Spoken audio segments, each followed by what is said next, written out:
The mine had been empty for 60 years. Then I opened its rusted gate and found a lit chandelier, 12 furnished rooms, and a brass plaque that read, "Welcome back, node holder."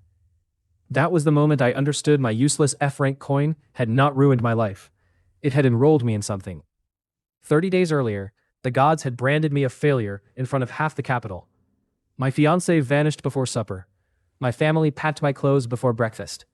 Then the tarnished coin whispered a daily order only I could hear. Compliment a stranger, drink water, wear one sock, and under no circumstances miss a day. Most rewards were insulting. One was a pastry coupon for a bakery that had burned down.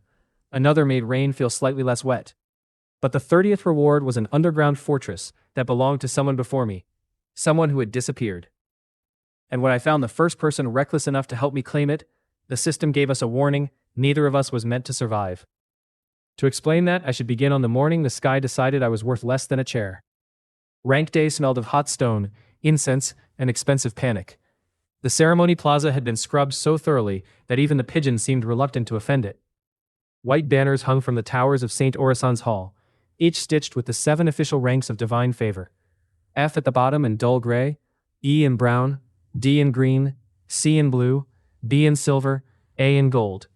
S and above were represented by increasingly dramatic shades of crimson, because apparently the gods shared a tailor with military parades. Every citizen of Averlin received one blessing on their 18th birthday. A familiar. A relic. Sometimes a talent so specific, it seemed less like divine providence and more like a clerical prank. The blessing decided where you could live, what work you could take, whom you were expected to marry, and which city gates would open when you approached. The Grand Combine called this efficient allocation. Priests called it sacred order. People at the bottom called it many things, but generally not where guards could hear. My family stood in the second row beneath a blue and silver canopy.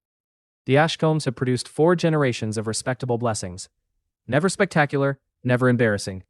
We made excellent accountants, quartermasters, contract mages, and the sort of administrators who could ruin a rival house without raising their voices. My father had a B-rank skill called exact valuation. My mother possessed B-rank thread memory, which allowed her to recall every hand that had touched a piece of cloth.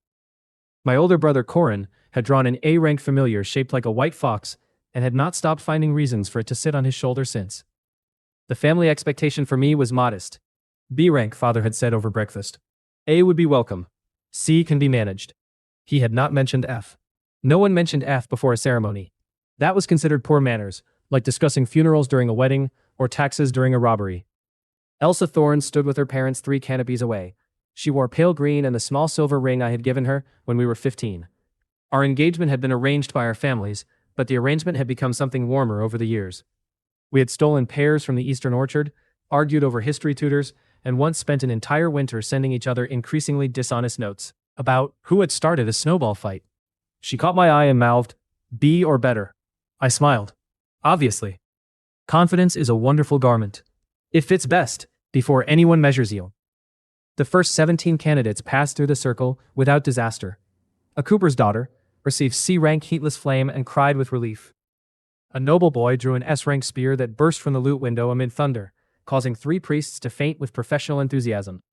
A quiet girl from the River District received E-rank perfect knots. Her mother applauded alone until the ushers asked her to move. Then Sister Maribel Voss read my name. Dain Ashcombe, 18 years. House Ashcombe, registered mercantile line. Step into the consecrated circle. She was younger than most ceremony clerics, perhaps 23, with dark hair pinned beneath a white veil and ink smudged along the side of one thumb. Her voice was calm, her eyes were not.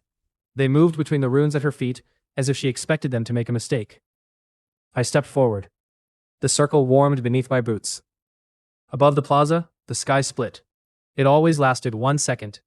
A vertical seam of white light opened between the clouds, and behind it lay something too large for the eye to understand. Then the loot window appeared, a rectangle of translucent gold, covered in symbols older than the kingdom. My pulse slowed instead of quickening. I remember that clearly. I had spent months rehearsing this moment, and my body mistook familiarity for control. The window flashed. Something fell. Not a sword, not a book, not even a disappointed chicken familiar. A copper coin struck the ceremony platform, bounced once, rolled in a small circle, and dropped neatly into the gutter. The loot window displayed 3 lines. Blessing acquired. Nameless token. Rank F. There are humiliations that arrive like a slap. Mine arrived like a filing error. No one laughed. Laughter would have required interest.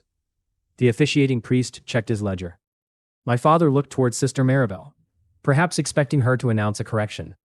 My mother's hand tightened around the edge of her chair. Corin's white fox lowered its ears. Elsa's lips parted. Then the next candidate's family began whispering about whether the delay would affect luncheon. Sister Maribel crouched beside the gutter and retrieved the coin. For one instant, as she lifted it, the runes around the circle flickered blue rather than gold. Her gaze snapped to mine. I noticed because everyone else had already stopped looking. This artifact has no declared function, she said quietly. Perhaps it is shy. The joke escaped before good judgment could stop it. Good judgment had suffered a difficult morning. Her mouth almost moved. Not a smile, more like the memory of one. She placed the coin in my palm. It was colder than the air and heavier than copper should have been. Do not lose it, she said. The senior priest behind her cleared his throat.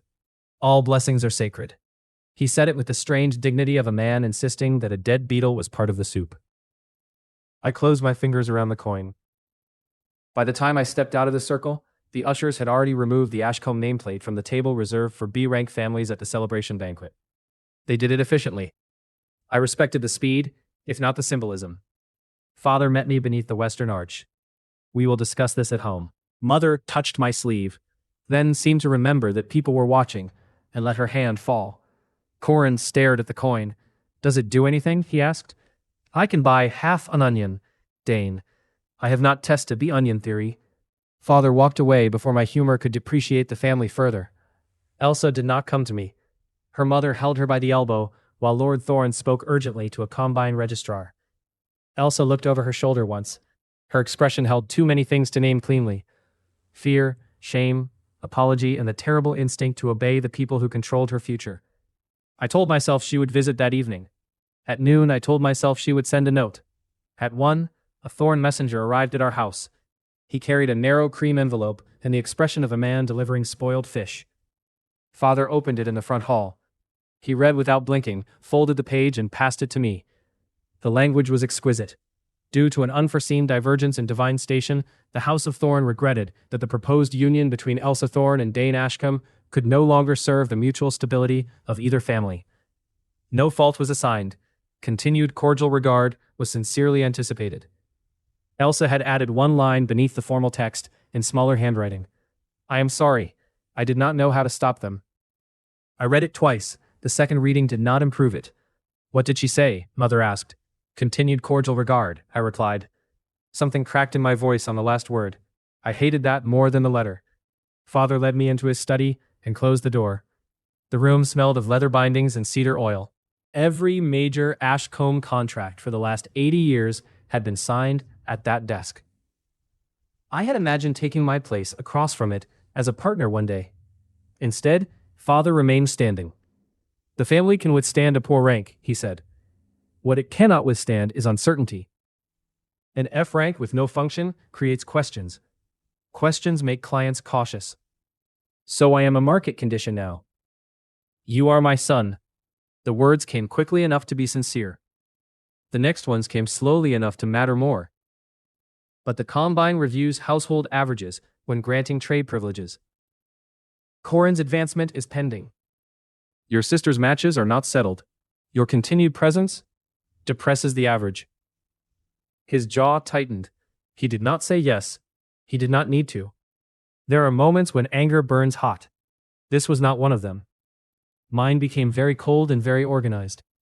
I looked around the study and began making a list. The ledger cabinet had 3 locks. Father favored his right knee when nervous. The window opened onto the herb garden. There were 7 chairs in the room, and apparently I ranked below all of them. When do you want me gone? I asked. Mother cried when she heard. Quietly, because Ashcombes did everything quietly. She packed 2 shirts, 1 coat, stockings, soap, and a small loaf of seed bread. Father gave me 12 silver marks, enough for a week at a cheap inn, if I did not eat ambitiously. Then he reconsidered the purse. Not the decision, the amount. He removed 6 marks because, as he explained, too generous a departure gift might be interpreted by the household staff as guilt. Corin found me in the courtyard before dawn. His fox familiar sat at his feet, looking more embarrassed than he did. "You can stay in my rooms," he said, "for a few days, until father calms down." "He is not angry." "That is worse." "Yes," Corin glanced toward the windows. "I can give you money. If they find out, they will say I am damaging your prospects. I do not care." "You will when the Combine assigns you to a provincial office for 10 years. He looked at me then, really looked. And I saw the helplessness beneath his rank, his familiar, and all the things that were supposed to make him powerful. The system did not only punish those at the bottom, it trained everyone above them to fear falling. I clasped his shoulder. "Keep your money. Feed the fox something besides candied nuts. It is beginning to resemble a decorative pillow." The fox hissed. Corin laughed once, unwillingly. Then he hugged me so hard, the coin pressed into my ribs through my coat. I left Ashcombe House carrying one bag, 6 silver marks, and the divine equivalent of a damaged button. At the end of the street, I turned back. No one stood at the gate. That should have been the worst moment of the day. It was not. Because when I reached the outer district, every public lodging house refused me, before asking whether I could pay. The gray F mark had appeared on the inside of my wrist. And before sunset, a city gate that had opened for me every day of my life looked at that mark and stayed shut. The bronze gate had no face, but it managed disapproval beautifully. A line of pale runes passed over my wrist. The gate's inner gears clicked once, considered my existence, and declined to participate. "F rank use the south passage," the guard said. "I have used this gate since I was 6. "Then you have had an excellent 12 years. He did not sound cruel. That was the problem. Cruelty could be resisted. Procedure simply waited for you to become tired. The south passage was half a mile away, narrow enough for one cart, and positioned beside the tannery drains. I reached it as the lamps were being lit. A woman with a D-rank porter's mark entered ahead of me. When my turn came, the guard examined my wrist, my coin, my bag, and finally my face. Purpose? Finding somewhere dry enough to reconsider my life. Occupation? Recently liberated. He sighed. Unemployed. If you insist on stripping it of romance. He stamped a temporary district permit and pointed toward the low quarter. 3 days. After that, report to labor allocation. What happens there? They find work suitable to your blessing. I looked down at the coin. I hope the kingdom has an urgent need for round objects. The guard's mouth twitched. It was the first almost kind reaction anyone had offered since the ceremony, and I treasured it enough to resent him for making it matter. The low quarter spread beneath the southern wall in crooked lanes of brick, timber, steam, and cooking smoke. It was louder than the streets around Ashcombe House. Hawkers shouted over handcarts. Children chased a 3-legged dog. Blessing marks glimmered openly on wrists because no one here could afford sleeves fine enough to hide them. The first innkeeper saw my F mark and asked for 3 nights in advance. The third had a room beneath the stairs where the ceiling slanted low enough to threaten tall thoughts. I paid 2 silver marks and received a straw mattress, a chipped wash basin, and a warning that the rats had seniority. I sat on the mattress and emptied my bag. 2 shirts, 1 coat, seed bread, soap, 4 silver marks. Elsa's letter, which I had apparently packed because suffering lacked sufficient organization, and the name was Token. I held it between thumb and forefinger. The coin was tarnished on both sides. No king, no crest, just a faint ring of symbols near the edge, too worn to read. Sacred, I told it. The coin remained modest. I tried every sensible method first. I pressed it to my wrist mark. Nothing. Spoke the names of the 7 ranks. Nothing. Held it toward the lamp. Nothing. Bit it, because desperation has a long scholarly tradition. Copper. I placed it on my thumb and flipped it. The coin rose. The room vanished behind blue light. A translucent panel unfolded in the air, so close to my face that I recoiled into the wall and struck my head beneath the stairs. System detected. Welcome, node holder. Daily check-in available. Streak, day 0. I stared at it. The panel waited. Of course, I whispered. The sacred artifact required gambling. A second line appeared. Coin, rotation, not wagering, initiated access protocol. I sat very still. Did you just answer me? Interpretation. Yes. The voice did not come through the room. It arrived directly behind my thoughts, flat and precise, neither male nor female, with the emotional warmth of a tax notice. Who are you? Designation, Atlas. What are you? Support, allocation, and directive interface for authorized node holders. That explained none of the important words. Your feedback has been recorded. Where? No location available at current clearance. I leaned closer to the panel. Beneath the greeting, a small square pulsed beside the words, Daily Directive. Directive, say something nice to a stranger. Time remaining, 03:17:42. Reward, undisclosed. Penalty for failure. Streak remains at 0. I read it again. That is the secret power of the gods? No claim regarding divinity has been issued. Say something nice to a stranger. Directive confirmed. I was summarizing. Summary accurate. I closed my eyes. The day had taken my rank, my home, my engagement, my access to the Western Gate, and a respectable portion of my remaining faith in social institutions. In return, the universe had given me a coin that demanded politeness. What happens if I refuse? Nothing. That sounds manageable. Reward for refusal, nothing. The panel added another line. Recommend compliance, given your current circumstances. For the first time, I detected something beneath Atlas's tone. Not sympathy, mild administrative amusement. I stood, tucked the coin into my pocket, and went downstairs. The common room held 6 strangers. 2 dock workers were arguing over cards. A woman in a patched red shawl nursed a cup of broth. The innkeeper polished the same mug with the same dirty cloth he had used when I arrived. A thin man slept upright near the hearth. I considered the dock workers and decided they might interpret kindness as a challenge. The sleeping man seemed difficult to compliment without waking him into confusion. That left the woman. She was perhaps 50, with weathered hands and an E-rank harvest mark. A bundle of wilted flowers rested beside her chair. I stopped at her table. She looked up cautiously. Your flowers are arranged well, I said. Her eyes narrowed. I had apparently made politeness threatening. I sell them at the Northern Shrine, she said. That explains it. They make the room look less committed to despair. The innkeeper looked offended. The woman laughed. It was a rough, surprised sound. Sit down, young lord. I am neither of those things in a commercially useful sense. You stand like one.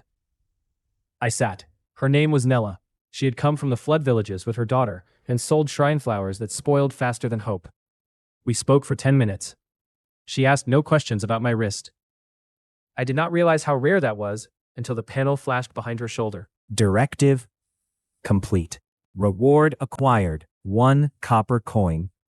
Bonus, charisma +1. Streak, day 1. A copper coin appeared on the table between us. Nella glanced down. Did you drop that? I picked it up. The reward coin bore King Aldrin's profile and was worth exactly 1 cup of water in the better parts of the city, provided the cup was small and the owner disliked you. That was insulting, I muttered. Your compliment? Nella asked. The divine economy. She nodded as though that answered something. When I returned to my room, the panel had added 4 new categories. Status. Inventory. Locked. Ledger. Locked. Node. Unestablished. My status page was less impressive than I hoped. Dain Ashcombe. Blessing. Nameless token. Public rank, F. Streak, 1. Charisma, 6. Strength, 5. Endurance, 5. Agility. Perception, 7. Reason, 9. Fortune, unavailable. Why is fortune unavailable? Accessing fortune directly is not recommended. Why? Observational contamination. You are making phrases out of words I know and somehow reducing understanding. Your feedback has already been recorded. I slept badly. At midnight, a small bell chimed inside my skull. Day 2, directive available. I opened the panel. Drink water before noon. Reward, undisclosed. Finally, a challenge worthy of House Ashcombe. Atlas said nothing. I drank from the wash basin at sunrise. Directive complete. Reward acquired. One left sock. The sock appeared in my hands. It was gray, woolen, and exceptionally ordinary. Where is the right one? Not included. Is it magical? No. Part of a set? Potentially. I held it up. You ruined my life. No causal claim supported. That answer stayed with me. The coin might have exposed my rank, but it had not written the thorn letter. It had not packed my bag. It had not built the south gate. People had done those things with great efficiency and then blamed sacred order. The distinction did not make me feel better. It made me pay attention.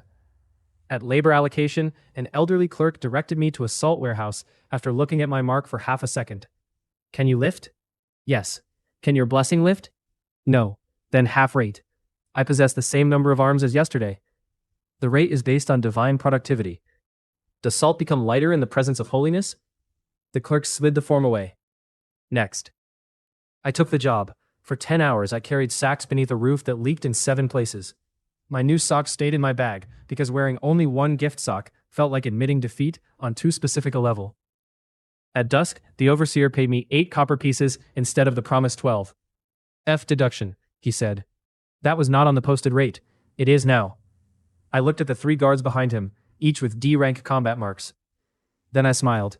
Thank you for clarifying. He mistook restraint for surrender. That was useful. I memorized the warehouse seal, the shift schedule, the guards' rotations, the overseer's limp, and the fact that he kept his private account book in the second drawer of the desk. I had no plan to use any of it. Not yet. But a powerless man who stops observing is simply waiting to remain powerless. Day 3 demanded that I eat something orange. I spent 2 copper coins on a bruised citrus fruit. Day 4 ordered me not to speak for 1 hour. The warehouse overseer chose that exact hour to accuse me of tearing a sack I had not touched. I responded with gestures, which he interpreted as insolence. The system rewarded me with a coupon for 1 sweet bun at Bellwether Bakery. Bellwether Bakery had burned down 9 years earlier. Day 5 required me to return something borrowed. I returned a needle to the innkeeper's wife and received a polished pebble labeled Comfort Object Common. It was, in fairness, pleasant to hold. Day 6 instructed me to stand in the rain for 30 seconds. The reward was minor buff, being rained on. What does that do? I asked as water ran from my hair into my collar. Reduces subjective irritation caused by precipitation by 3.2%. Revolutionary. User satisfaction noted. That was sarcasm. Revising user satisfaction. Downward. On day 7, the panel appeared before dawn. Milestone directive. Compliment your worst enemy sincerely. Time remaining 18 hours. I stared at the words until they blurred. My worst enemy? Target determination is user defined. The obvious choices were Father, Lord Thorn, the Salt Warehouse Overseer, the Grand Combine, the Southern Gate, and whoever had designed Bellwether Bakery's expiration policy. But sincerity removed most of them. Then the room's small mirror caught my face. I had slept badly for 6 nights. My knuckles were raw from salt rope. I had spent every private moment replaying the ceremony and inventing better things I might have said. The person I hated most was the one who had stepped into that circle, certain the world owed him a respectable answer. That seems manipulative, I told Atlas. No target has been identified. You know exactly what you are doing.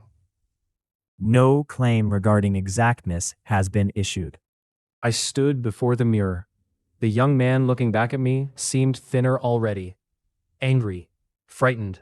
Still wearing the posture Nella had mistaken for nobility. I tried 3 compliments and rejected them all as lies.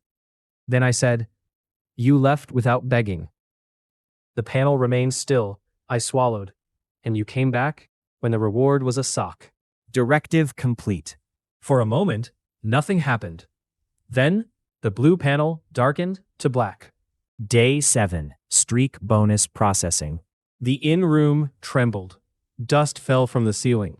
Something large moved inside the wall behind me.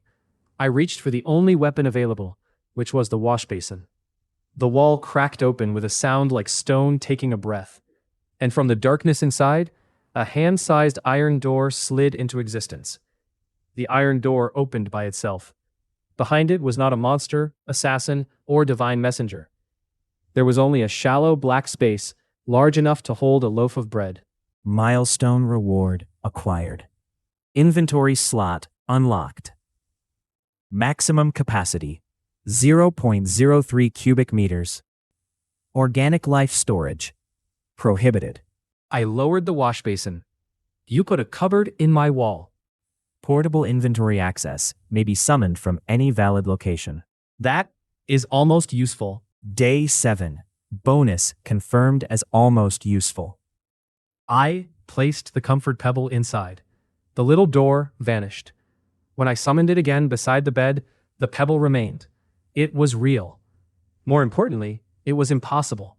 Blessings could create fire, strengthen muscle, sharpen memory, even summon creatures from unknown realms. But spatial storage required at least an A-rank artifact and enough registration paperwork to bury a horse. Mine had arrived through a compliment directed at a mirror. For the first time since rank day, anger made room for something else. Curiosity. Curiosity is more dangerous than hope because it does not require you to believe things will improve. It only asks what happens next. So I kept checking in. Day 8 required me to fold my blanket before sunrise. I received 1 teaspoon of cinnamon. Day 9 instructed me to learn a stranger's name. I learned that the one-eyed fishmonger was called Pell and received a brass button engraved with the word later. Later.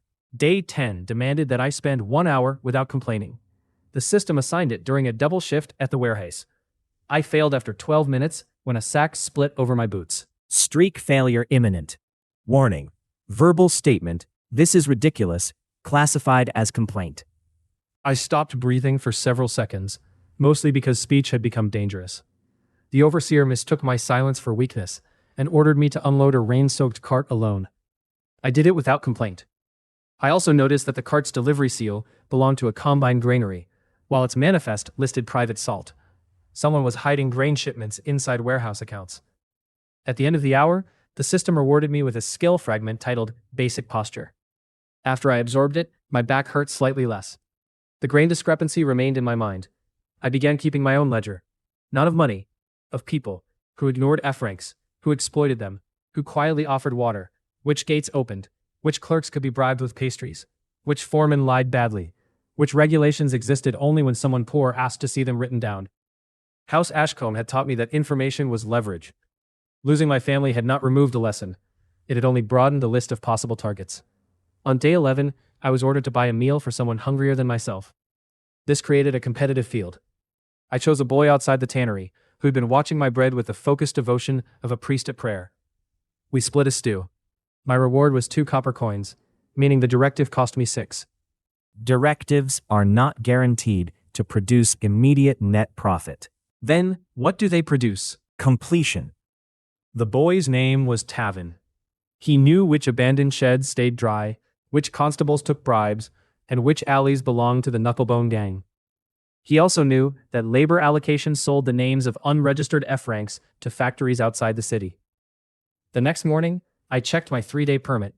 It had expired 8 days earlier. No guard had noticed, because F ranks were invisible until someone wanted something from them. I stopped reporting to labor allocation. On day 12, I told the warehouse overseer I was leaving. "You owe 2 shifts' notice," he said. "You owe me 14 copper pieces. F deduction." That deduction does not exist. He leaned back in his chair. "Who will believe you?" I placed the Bellwether Bakery coupon on his desk. He looked at it. I looked at it. There was no strategic reason for this. I simply wanted him to experience confusion. Then I took his private account book from the second drawer while he was still deciding whether I was insane. The inventory door opened beneath my coat. The book vanished inside. His guards searched me before I left. They found nothing.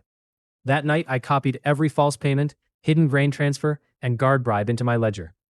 Then I returned the account book through an open office window before dawn. I did not expose him. Not yet.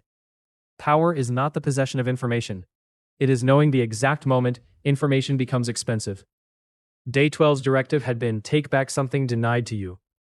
I had expected the system to count my stolen wages. Instead, it completed when I wrote my own name at the top of the ledger. Reward. Reason +1. Atlas offered no explanation. By day 14, I had moved out of the inn and into an abandoned cooper shed Tavin showed me near the old canal. The roof leaked, but my rain buff reduced the emotional devastation by precisely 3.2%. I used one silver mark for a blanket, another for food, and kept the final two hidden in my inventory. The left sock became useful on day 15. A warehouse rat stole one of my ordinary socks during the night. I wore the gray reward sock instead, silently apologizing to the system for doubting its long-term textile strategy. At noon, a blue thread appeared along the sock's cuff. Set proximity detected. Matching item within 500 meters. I stopped in the middle of the market. Matching item? Potentially. The blue thread tugged toward an alley behind a pawn shop. I followed it past broken crates and found a woman selling salvaged clothes from a cart. At the bottom of a basket lay a bright gray sock identical to mine. How much?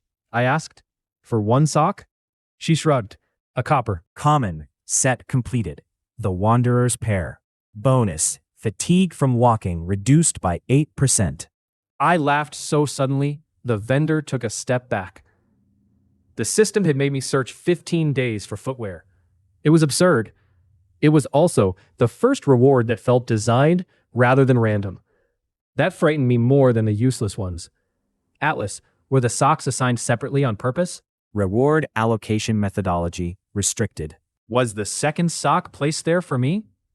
Reward allocation methodology restricted. Was the rat involved? The rat is not an authorized contractor.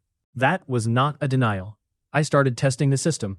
I asked whether rewards were drawn from a fixed pool. Restricted. Whether directives were tailored to my location. Restricted. Whether my public F rank was false. No inconsistency detected. Whether other people could see the panel. Visibility limited to authorized users. Whether there were other authorized users. Access denied. That answer was different. Not restricted, denied.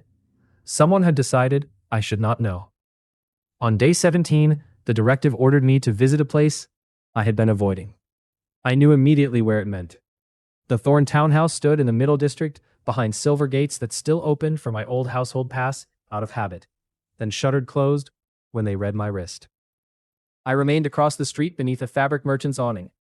Elsa emerged near dusk. She wore blue now instead of green. The silver engagement ring was gone. A young combine assessor walked beside her, speaking animatedly. Elsa nodded at the proper intervals. Her B rank mark shone beneath a bracelet designed to make it decorative. I had imagined this encounter many times. In most versions, I was powerful, beautifully dressed, and accompanied by someone who made Elsa question every decision since childhood. In reality, I was damp, wearing enchanted socks, and hiding beside discounted curtains. She turned.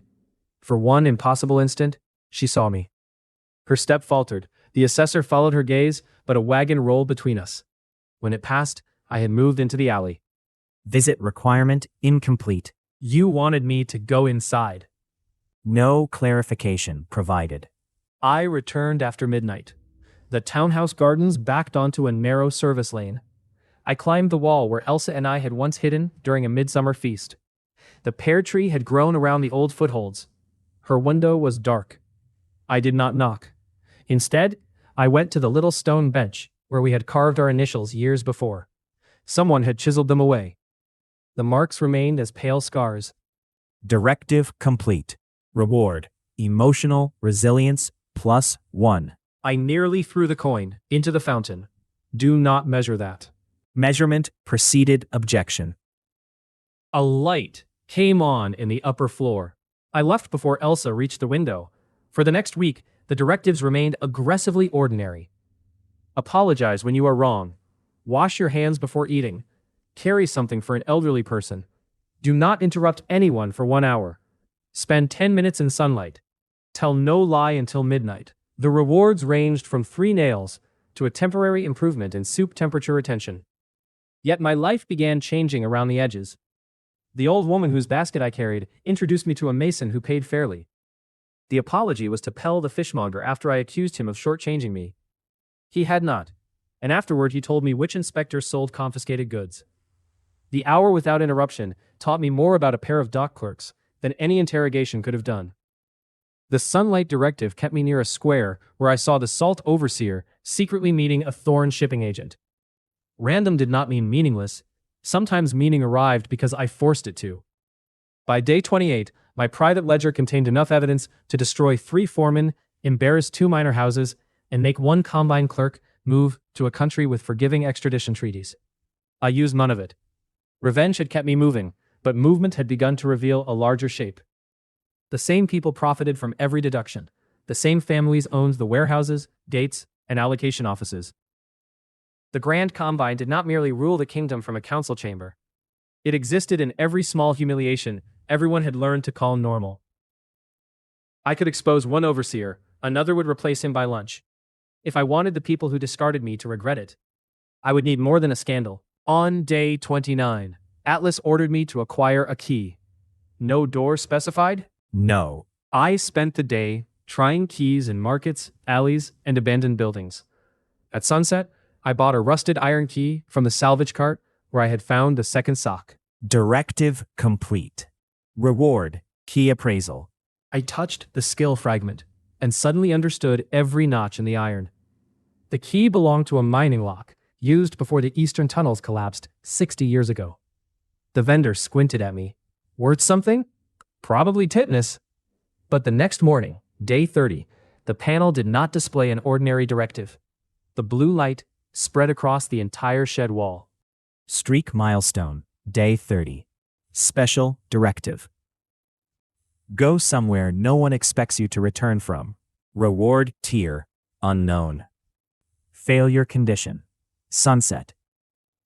Beneath the words, a map unfolded. A single blue line led east, beyond the city wall, to the abandoned ashfall mine. The same mine the iron key had been made to open. And beneath the map, for less than a second, another line flickered into view. Previous route data found. Then, it vanished. Ashfall Mine lay 6 miles beyond the eastern wall, where the hills rose like broken teeth, above fields no one had bothered to reclaim. I left before the city gates opened. The South Passage had a drainage culvert wide enough for a thin man with poor respect for property law. Tavin had shown it to me in exchange for 2 meat pies and a promise not to ask how he knew. I crawled through mud, emerged beyond the wall, and discovered that my rain buff did nothing for sewage.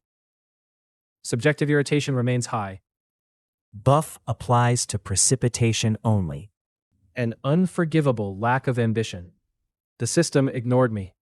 The blue route crossed fallow ground, then climbed into pine forest. My enchanted socks reduced the ache in my legs enough to feel ridiculous and grateful at the same time. Around noon, the weather turned.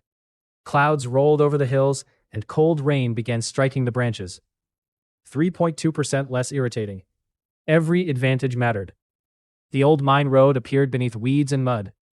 Rusted cart rails vanished into the slope. Warning stones marked the places where the earth had swallowed workers decades ago. The kingdom had closed Ashfall after a gas explosion killed 42 miners and collapsed the deepest galleries. According to official history, no one had entered since. According to the fresh boot print in the mud, official history needed revision. I crouched beside it. The print was narrow, recent, and headed toward the mine. Is someone else completing my directive? No. Is someone waiting for me? No verified appointment exists. That was not comforting. I moved off the road and approached through the trees.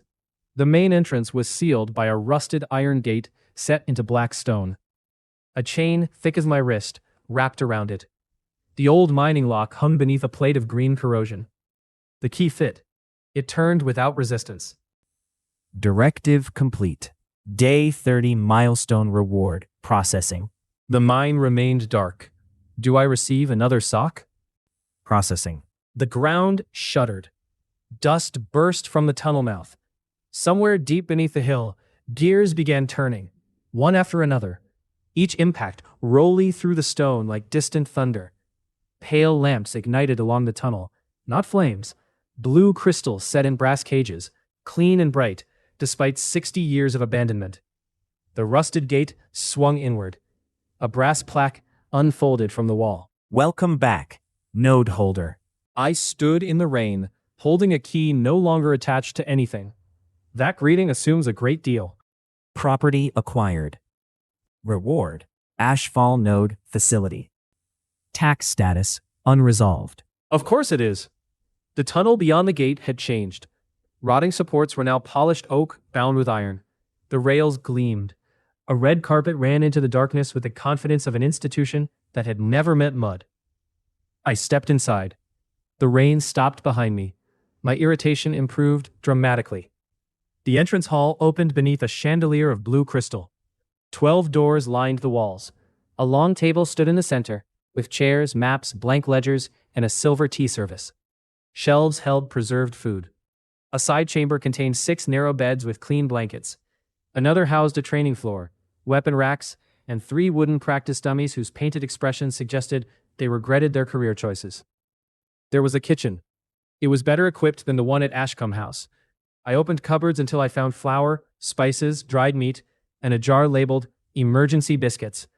The biscuits were hard enough to serve as masonry. A bathing room drew hot water from pipes that should not exist. A records office contained cabinets keyed to my coin. A circular chamber held a stone table covered by a map of Averlin. Most of it was dark, but the capital glowed faintly. At the far end of the hall, a black metal door bore a single word. Ledger. It did not open. Access requirement node level 2. Current node level 0. Then why do I own the building? Ownership and competence are distinct metrics. Your creators understood aristocracy.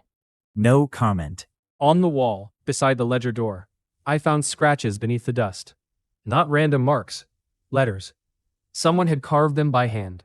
Don't let the streak choose for you. Below that, much smaller. Day 413. My amusement disappeared. Atlas, who wrote this? Previous facility user data restricted. Was there another node holder? The pause lasted less than a second. It was the first pause Atlas had ever taken. Property acquisition record. Previous node holder status unknown. I looked down the lit corridor. The headquarters no longer felt empty. It felt vacated. What happened on day 413? Access denied.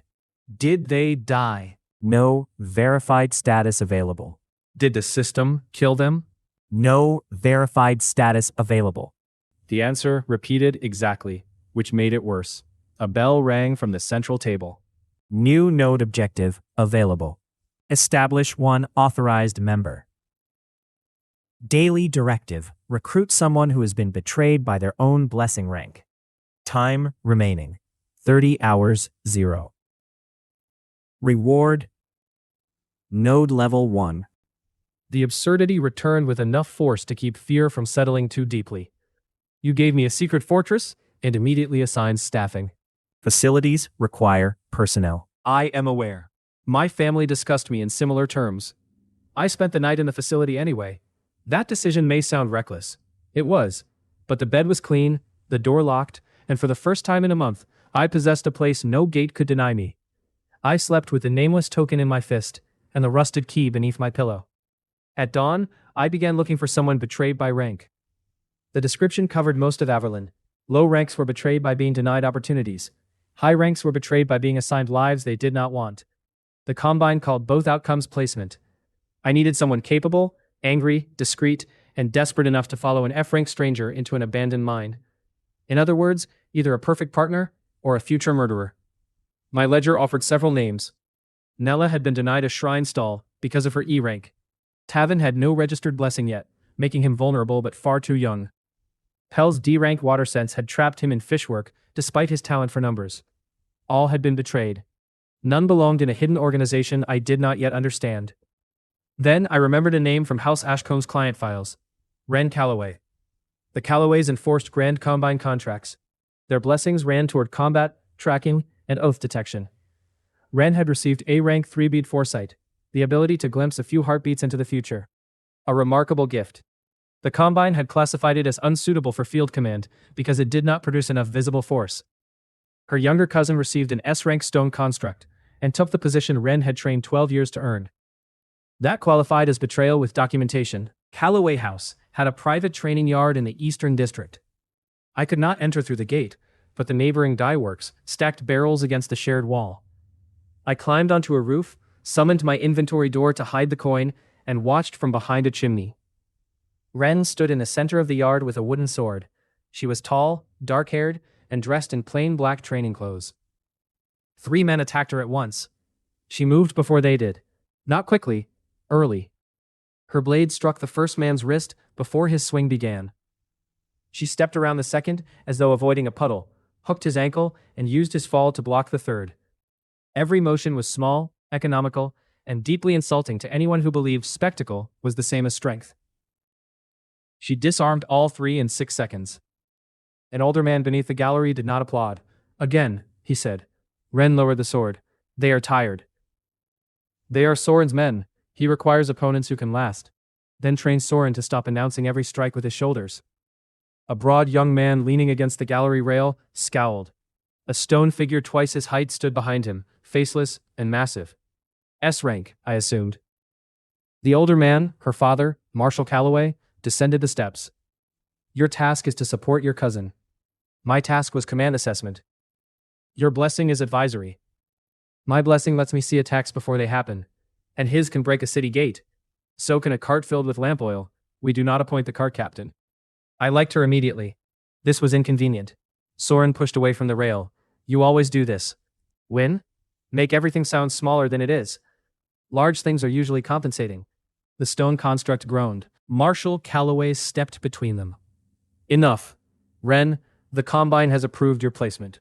You will serve as tactical aid to your cousin. I wrote the tactical doctrine he is being appointed to execute. Then you should be proud. Ren's expression barely changed, but her hand tightened around the wooden sword until her knuckles paled. Valid target identified. I climbed down from the roof. Approaching her immediately would have been foolish. Angry people are not automatically recruitable. Often they are simply angry, which produces poor onboarding. I followed her instead. Ren left through a side gate an hour later wearing a gray cloak. She crossed 3 districts, doubled back twice, and stopped before a tea shop with mirrored windows. She knew she was being followed. I knew she knew. The question was whether she knew that I knew she knew, which is where strategy begins resembling a nervous illness. I entered the tea shop. Ren sat at the rear table with 2 cups already poured. You are either very bad at following people, she said, or you wanted me to notice. I wanted to see which table you chose. And? Back wall, view of both exits, reflection of the kitchen passage and the kettle. You left the chair facing the window empty because afternoon light would blind whoever sat there. She studied me. You climbed onto our roof. Her gaze dropped to the gray mark on my wrist. Recognition came a moment later. Dain Ashcombe, formerly of the upholstered chair Ashcombes, the F rank from St. Orison's ceremony. I prefer independent copper specialist. She slid 1 cup toward me. Why were you watching my training? I am hiring. That surprised her. Only slightly, but I had been watching for it. For what? A position whose description is currently evolving. That means illegal. Not necessarily, it means you have not decided which laws to break. That is more accurate. She did not leave. It smelled of mint and something bitter. What do you want, she asked. To build an organization that does not assign authority by the brightness of someone's wrist. Ambitious for a man with 1 coin. I also have 2 enchanted socks. Her eyes narrowed. I could not tell whether she thought I was joking. That was ideal. What kind of organization? One that gathers information, moves resources, protects people the Combine considers inefficient, and eventually becomes expensive to ignore. Eventually? I have been unemployed for 30 days. Allow me a quarter. Ren leaned back. You watched 1 argument with my father and assumed I would betray my family. No, I read 3 years of public appointment records, 2 Calloway Doctrine submissions, and the Combine's revised field hierarchy. You designed their Eastern Response Network. Your cousin received command after demonstrating he could destroy the model city used in his assessment. He was supposed to defend it. I noticed. That earned the smallest smile. Then it vanished. You still assume resentment makes us allies. It makes us willing to speak. Alliance requires terms. What do you offer? A headquarters, secure storage, information, a system I do not understand. The opportunity to build the thing you should have been allowed to command. And what do you want from me? Everything you are better at than I am. That answer unsettled her more than flattery would have. I understood why. Men raised in ranked houses rarely surrendered competence voluntarily. We were taught to collect talented people the way nobles collected art. Display them, own them, and never let them rearrange the room. Ren lifted her cup, but did not drink. You said you have a system. I placed the nameless token on the table, her eyes sharpened. That is your blessing? Yes. What does it do? Mostly chores. Dain. It also gave me a secret underground facility this morning. She stared at me for 3 full heartbeats. Her foresight may have shown several possible answers. Apparently none improved the sentence. Show me. Is that a yes? That is an inspection. I accept provisional enthusiasm. We left separately. Ren caught me 3 streets later and pressed a short blade against my ribs. I had not seen her approach. If this is a trap, she said, I will know 3 heartbeats before you spring it. That seems sufficient time to criticize my planning. Where is the facility? Outside the city. How many guards? None. How many members? 1, pending inspection. Her blade withdrew. You are either telling the truth or too deranged to interrogate efficiently.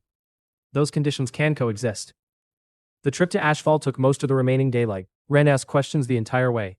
Entrances, supply routes, ventilation, water, known threats, ownership records, structural integrity, emergency exits. I answered what I knew and admitted what I did not. Each admission seemed to increase her interest. At the mine road, she stopped beside the fresh blueprint I had noticed earlier. Rain had softened it but not erased it. This is yours, she asked? No. She crouched. 2 people. 1 came yesterday, 1 left this morning. My hand went to the coin. The facility was sealed until noon. Then whoever made these prints did not need the gate. Inside the gate we found the red carpet marked by mud. 1 line of footprints led from the black ledger door to the entrance. None led in. Ren drew her blade. I summoned the inventory door and removed the rusted key, which was not a weapon, but had emotional significance. We searched every room. No intruder, no missing supplies. A sentence had appeared across the first page in faded brown ink. The first rule of a node is that someone always thinks they own it. Ren read it twice. Did your system write this? Atlas? No. Can anyone else access the facility? Access records incomplete. Ren glanced toward the hall. Convenient. It usually prefers restricted. She inspected the carved warning near the ledger door. Her fingers traced day 413 without touching it. You offered me a headquarters, she said. You neglected to mention the missing previous owner, an invisible visitor. I was preserving wonder. You were improving recruitment odds. That too. She looked at me, and for the first time I saw the full force of her intelligence directed not at a training exercise or family argument, but at me. 3 heartbeats of foresight meant she lived constantly at the edge of what came next. Perhaps that was why she hated being treated as an assistant. Everyone else saw her gift as a warning system. She saw the decisions it could change. What is your real objective? She asked. I could have said justice, reform, protection. All respectable lies. I want the people who discarded me to regret it, I said. Publicly, specifically. I want my father to hear my name in rooms he thinks I cannot enter. I want Lord Thorn to understand that his careful letter cost him more than an alliance. I want every gate in Averlin to open because it is afraid not to. Ren's expression did not soften. Good. I blinked. I do not trust men who discover a political philosophy 30 days after being humiliated. Resentment is honest. It can become something better later, but pretending it already has makes it dangerous. She walked to the map table. My objective is different. The Combine wastes talent to preserve hierarchy. It makes the kingdom weaker and calls the weakness stability. I want to dismantle the appointment system, expose how field ranks are assigned, and replace inherited enforcement houses with tested command. That sounds more respectable than mine. It is also revenge. Against your father? Against the part of me that spent years asking him to admit I was useful. The honesty settled between us. Not attraction. Not yet. Something rarer. Recognition. Directive condition partially met. Recruitment requires informed consent. Ren could not see the words, but she saw my attention shift. What does it say? That you need to consent. To what? I looked around the impossible rooms, the carved warning, the muddy footprints, the black door I could not open. I do not know. She laughed once, without humor. That may be the worst recruitment speech I have ever heard. It is my first. Then improve the terms. We spent the next 2 hours writing them. Ren demanded equal access to operational information, authority over field planning, the right to refuse any directive affecting her without explanation, and a guaranteed exit from the organization if I began behaving like the Combine. I demanded that she not stab me, except under clearly defined circumstances. She negotiated the wording. We settled on immediate threat, confirmed betrayal, mind control, or intolerable smugness, exceeding 3 consecutive warnings. 2, she said. 3. How does one issue half a warning? You will know. At sunset, we stood before the map table. I placed the nameless token in the central groove. Blue lines spread across the stone. Ren Calloway, I said, feeling faintly absurd. Will you join an unnamed organization headquartered in a haunted mine, led by a publicly useless man, funded by random chores, with the long-term goal of making the most powerful institution in Averlin regret teaching us how it works? She considered me, then she placed her hand beside the coin. I will join on one condition. Another? When we name it, you do not choose something dramatic. I had several excellent options. That is what concerns me. She looked down at the map. Yes, I consent. Node member authorized. Ren Calloway. Role designation available. Ren saw the blue light this time. Her breath caught. You said only you could see it. I said I did not understand it. The map ignited beneath our hands. Lines raced through tunnels, rooms, and hidden passages neither of us had discovered. Locks opened in the walls. Somewhere below, enormous mechanisms turned. Node level increased. 1. Facility functions unlocked. Communication channel. 2 users. Basic security active. Organization ledger active. The black door at the end of the hall clicked. Not open, just unlocked enough for a thin line of darkness to appear around its frame. Then Atlas spoke inside both our minds. New member onboarding complete. Recommended next objective. Establish legitimate cover operation. Ren pressed a hand to her temple. It sounds disappointed in us. That is its natural warmth. A second message appeared. Daily reward acquired. 1 industrial oven. There was The man blocking the alley could break fortress walls with his bare hands. I had 1 broken rib, a reset streak, and a skill book. The system had rewarded me for eating an orange. The odds were not ideal. They had been worse. 3 weeks earlier, my secret organization consisted of an abandoned mine, an A-rank strategist who distrusted my judgment, and an industrial oven delivered by a divine bureaucracy with no sense of proportion. To stop the Grand Combine from tracing us, we opened a bakery. Then an SS-rank elemental weapon wandered inside, looking for lunch, and became our first employee. From there, matters became less sensible. We stole a fortune without touching a coin. My former fiancée came asking to meet the mysterious merchant, humiliating her family. A young cleric discovered my F-rank blessing had never truly come from the gods, and the Combine sent its strongest enforcer to erase the mistake. I thought surviving him would be the worst thing that happened. Then my coin connected to another node holder. But first, there was the problem of the bakery being on fire before we had technically opened it. The deed from the system named the property Bellwether Bakery, 19 Cinder Lane, Lower Capital, including fixtures, ovens, cellar rights, and all unresolved municipal liabilities. Municipal liabilities, Ren said, standing beside me in the mine kitchen. That phrase has killed more enterprises than bandits. The blue lamps were still red from the external audit signal. A countdown floated over the map table. Trace estimate 71 42 11. I held up the deed. We have 3 days to become legitimate enough that the Combine stops asking why an F-rank owns an underground fortress. No, Ren said. We have 3 days to give their registry so much legitimate nonsense to process that it mistakes us for ordinary corruption. That is why I recruited you. You recruited me because a magical coin told you to. I prefer the first version. We entered the capital through a drainage culvert at dawn, carrying the industrial oven's keys, the deed, and 1 sweet bun we had divided with the solemnity of a treaty. The burned-out Bellwether property stood between a cooper and a pawn shop on Cinder Lane. Its roof had collapsed. Blackened beams jutted from the upper floor. A faded sign showed a smiling belle holding a loaf of bread, an image that had aged into something vaguely threatening. The front door opened when I inserted the smallest key. Inside, Ash lay ankle-deep. Ren surveyed the ruin. "How long did you say the bakery has been closed?" 9 years. And we need it operating in 71 hours. We have an oven. We have an oven 6 miles underground.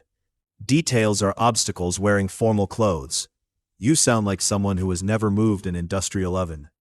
The nameless token warmed in my pocket. Daily directive available. Ask for help before it becomes necessary. Reward undisclosed. I showed Ren the panel through our new communication link. She could not open my private status, but node messages now appeared to both of us. "That is targeted," she said. "Atlas claims no such thing." No claim regarding targeting has been issued. Ren looked toward the ceiling. "I dislike it." Member feedback recorded. "I dislike that more. We spent the morning asking for help. The Cooper rented us 2 handcarts. Nella recruited 3 widows from the shrine market to clear ash. Pell found a mason willing to work for future bread and immediate fish. Tavin appeared with 6 children, 2 stolen shovels, and no explanation. I paid them in copper and made a note to investigate the shovels later. The directive was completed when I asked the pawn shop owner, a square woman named Mistress Vale, whether she knew anyone capable of rebuilding a chimney. She pointed across the street. A very large man was asleep beneath a produce awning, with a meat pie balanced on his chest. Reward acquired. Temporary license expedition. Duration 72 hours. Ren read the message. Useful. Suspiciously. The sleeping man opened one eye. He was perhaps 25, broad enough to make the awning look undersized, with reddish-brown hair and an SS rank mark glowing openly on his wrist. The pie rose and fell with his breathing. Behind him crouched a creature made of dark clay and banked fire. It was 8 feet tall, horned, and built like an executioner's nightmare. Cracks along its chest glowed orange. Each breath released a ribbon of smoke. Children passed within arm's reach without concern. The creature held a parasol over the sleeping man. Ren's hand moved toward her blade. SS-ranked ember-bound Colossus, she murmured.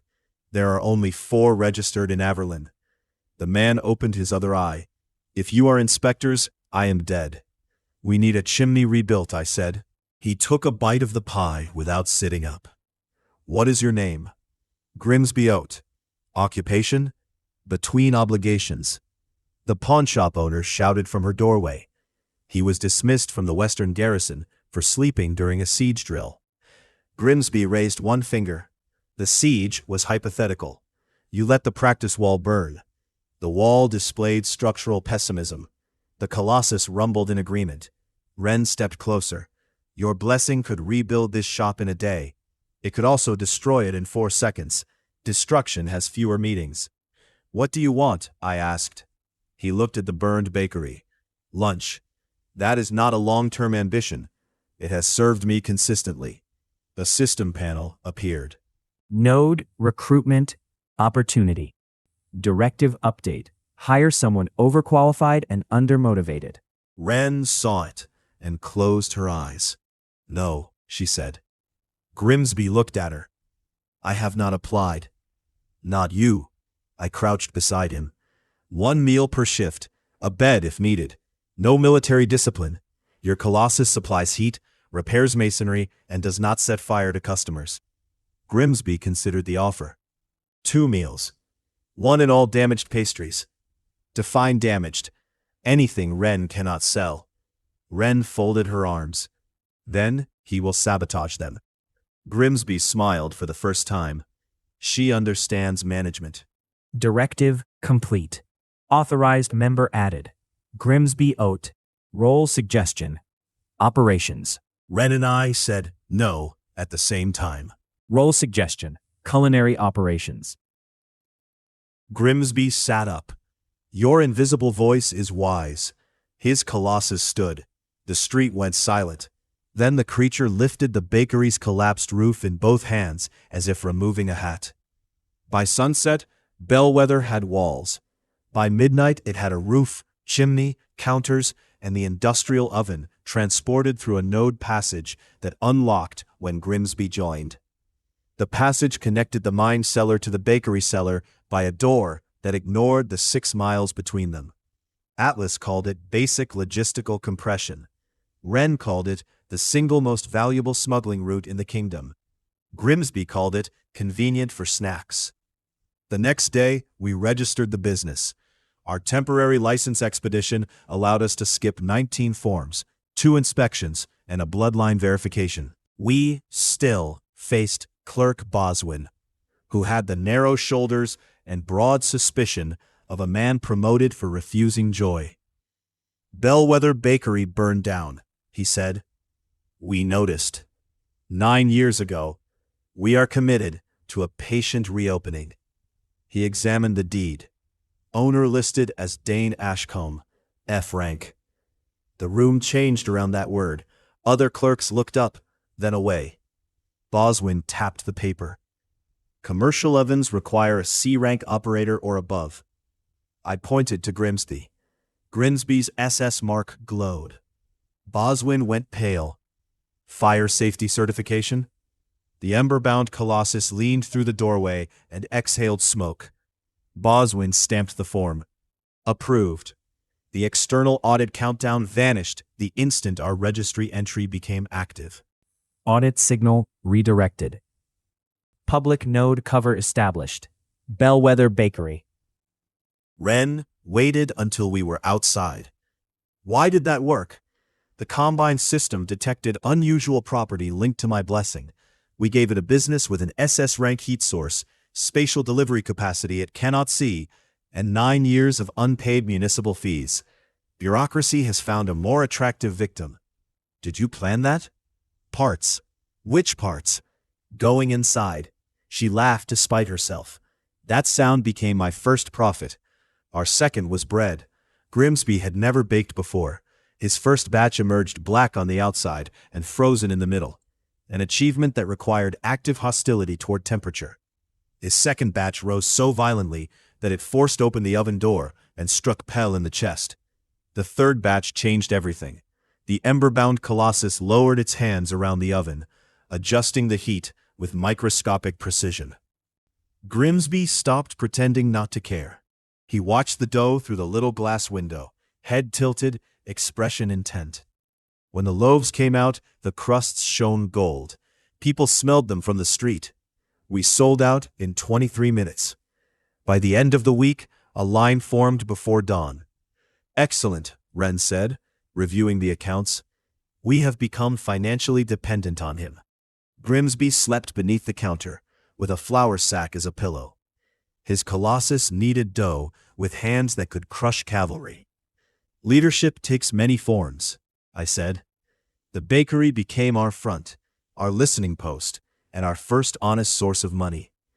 Dock workers talked while buying rolls. Combine clerks ordered honey cakes for secret meetings. Guards complained about schedules. Merchants revealed which warehouses were inspected and which merely paid to be ignored. We named the organization The Ledger Below, mostly because Wren rejected my first 6 suggestions. The copper crown was memorable, I told her. It was embarrassing. The quiet throne? Worse. Dain's completely legitimate association? That was not serious. It had initials.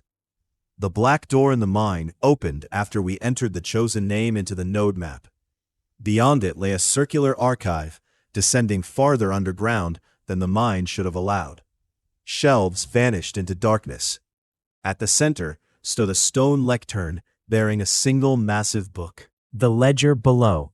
Its first pages recorded our members, resources, obligations, and active directives. Other pages were sealed beneath black bands. One unlocked line appeared at the bottom. Node purpose. Undeclared. Ren touched the words. It wants us to choose. Then it can wait.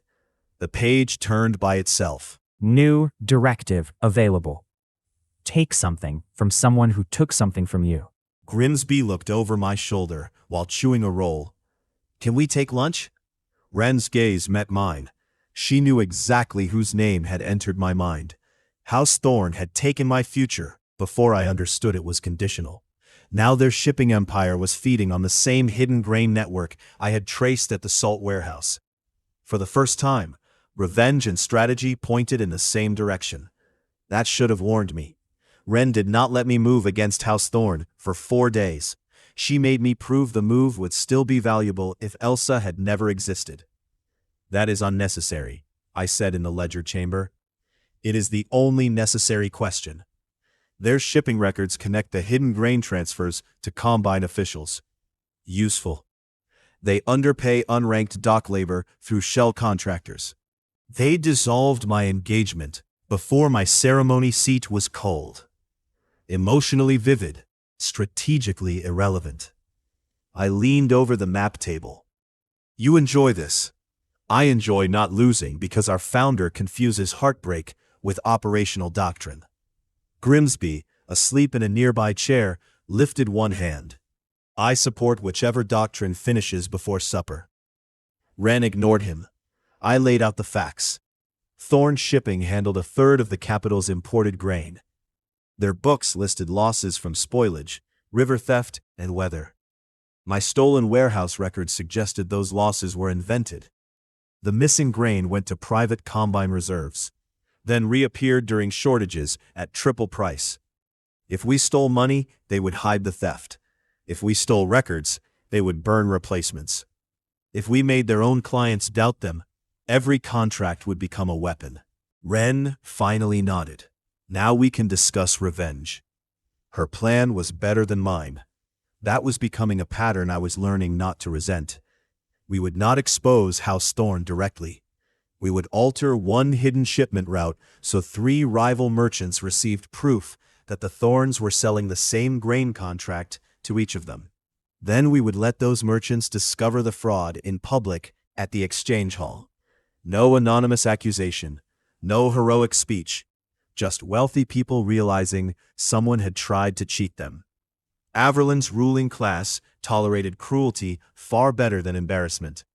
The key was the Thorn Registry Vault beneath their river office. It held contract seals, cargo ledgers, and the private mirror used to synchronize manifests with the Combine network. The vault had 4 guards, 2 warded doors, and a B-rank clerk who could smell forged ink. It also received breakfast from Bellwether Bakery every 6th day. Did you arrange that? I asked. Ren looked innocent. The expression fit her poorly. We offered a discount to administrative offices on the exact pastry order their clerk prefers. Customer research. I smiled. You are becoming criminal. I am becoming efficient. The day before the heist, Sister Maribel Voss entered the bakery. I recognized her immediately. She wore no ceremonial veil, only a plain white coat over gray clerical robes. The ink stain remained on her thumb. She looked more tired than she had on rank day, and far more determined. I was behind the counter with flour on my face and a baker's cap pulled low. The disguise would not have fooled anyone who knew me well.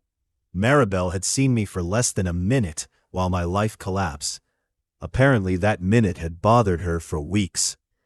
I am looking for Dain Ashcombe, she said. Ren, arranging rolls beside me, did not pause. Why? Ceremony order inquiry.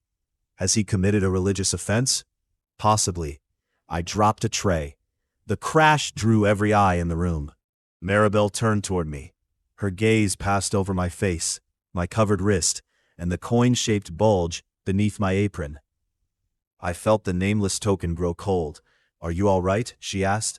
Deeply, I said, in a roughened accent that came from nowhere and should never be used again. Ren stepped on my foot. Then Grimsby emerged from the kitchen, carrying a tray of buns, while his ember-bound colossus followed behind him, holding a piping bag. The cleric's attention shifted for one crucial second. That construct is registered for military use, she said. It has converted, Grimsby replied. To baking? To regular meals. Maribel bought a honey twist, asked 3 more questions about me, and left a card bearing the seal of the ceremony archives. On the back, in small handwriting, she had written, "The artifact did not descend, it returned." I read the sentence in the cellar. Ren locked the door behind us. What does that mean? I do not know. You are saying that too often. I have acquired a complicated life. Daily reward acquired. 1 magnifying lens. Grimsby leaned over the card. Helpful. It is not even enchanted, I said. We used it anyway. Under magnification, Maribel's card revealed tiny numbers impressed into the paper fibers. Ceremony record coordinates, date, circle, artifact trajectory, and 1 additional notation. Origin point below platform. The nameless token had not fallen from the loot window. It had risen through it. For several seconds, none of us spoke. Then the oven bell rang upstairs. Grimsby turned immediately. Mysteries burn. Bread burns faster. He left. Ren rested both hands on the cellar table. We postpone the heist. No. Dain. If Maribel found this, others can. The Combine audit already touched our registry. We need leverage before someone decides I am heresy. And if this directive is pushing you toward House Thorn because it knows you are unstable, that is why you wrote the plan. She studied me for 3 heartbeats. Her blessing showed her my next movements, but not my reasons. I wondered how often people had mistaken that difference for omniscience. Promise me something, she said, depending on the thing. If Elsa is inside, you follow the plan. I looked away. That is not a promise. If Elsa is inside, I follow the plan. Ren nodded once. The heist began before dawn. Grimsby drove the bakery cart in a stained apron. His colossus had compressed itself into a squat clay stove bolted behind the driver's bench.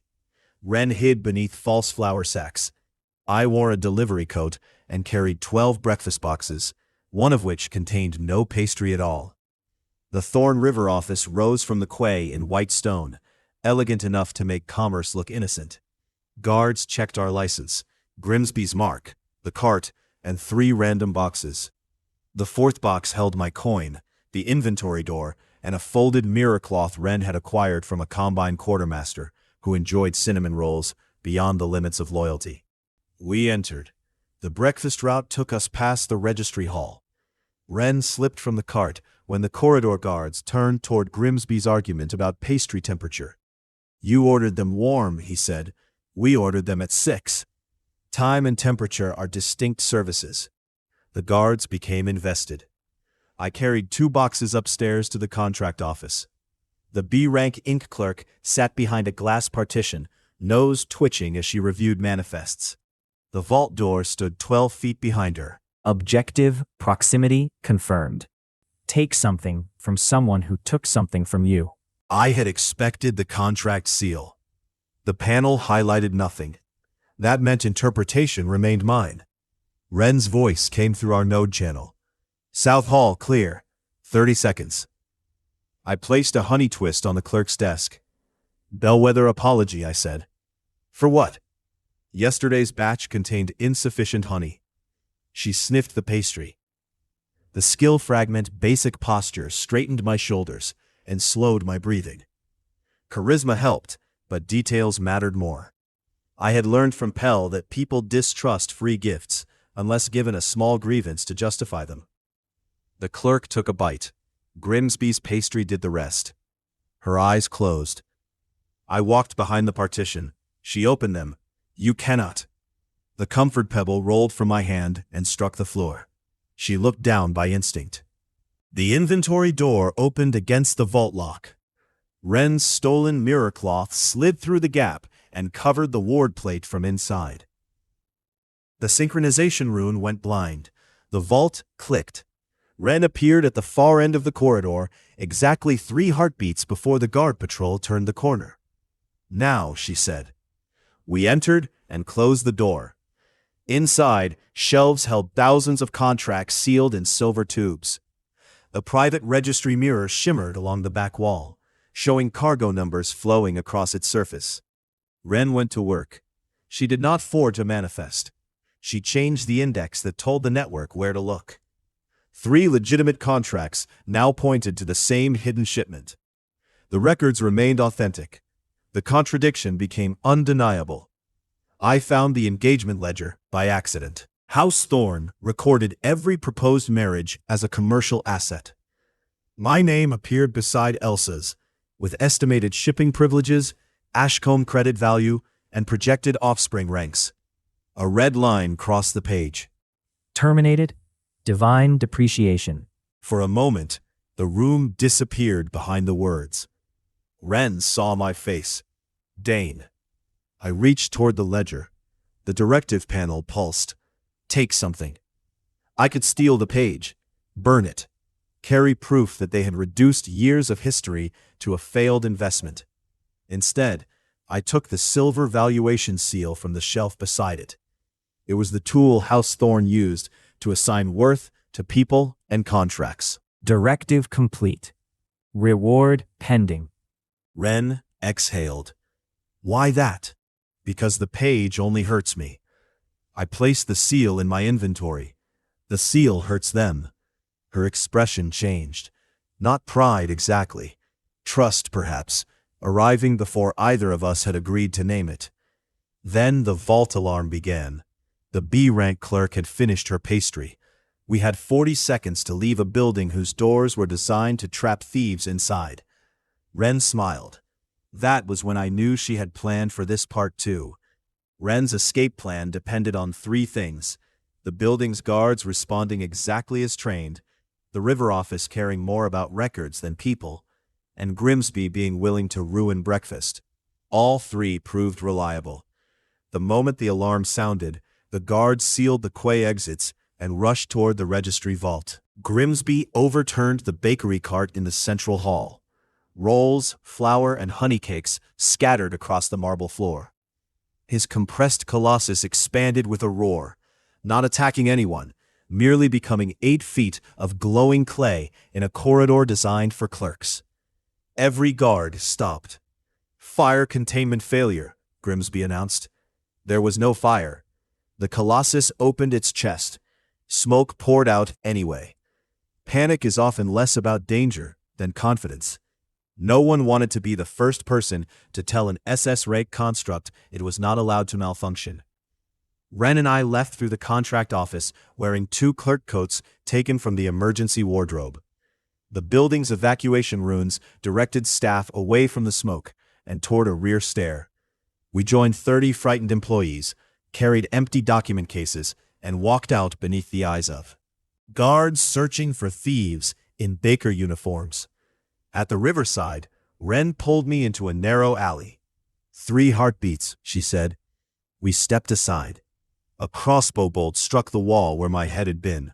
The ink clerk stood at the alley mouth, flour across her robe and murder in her eyes.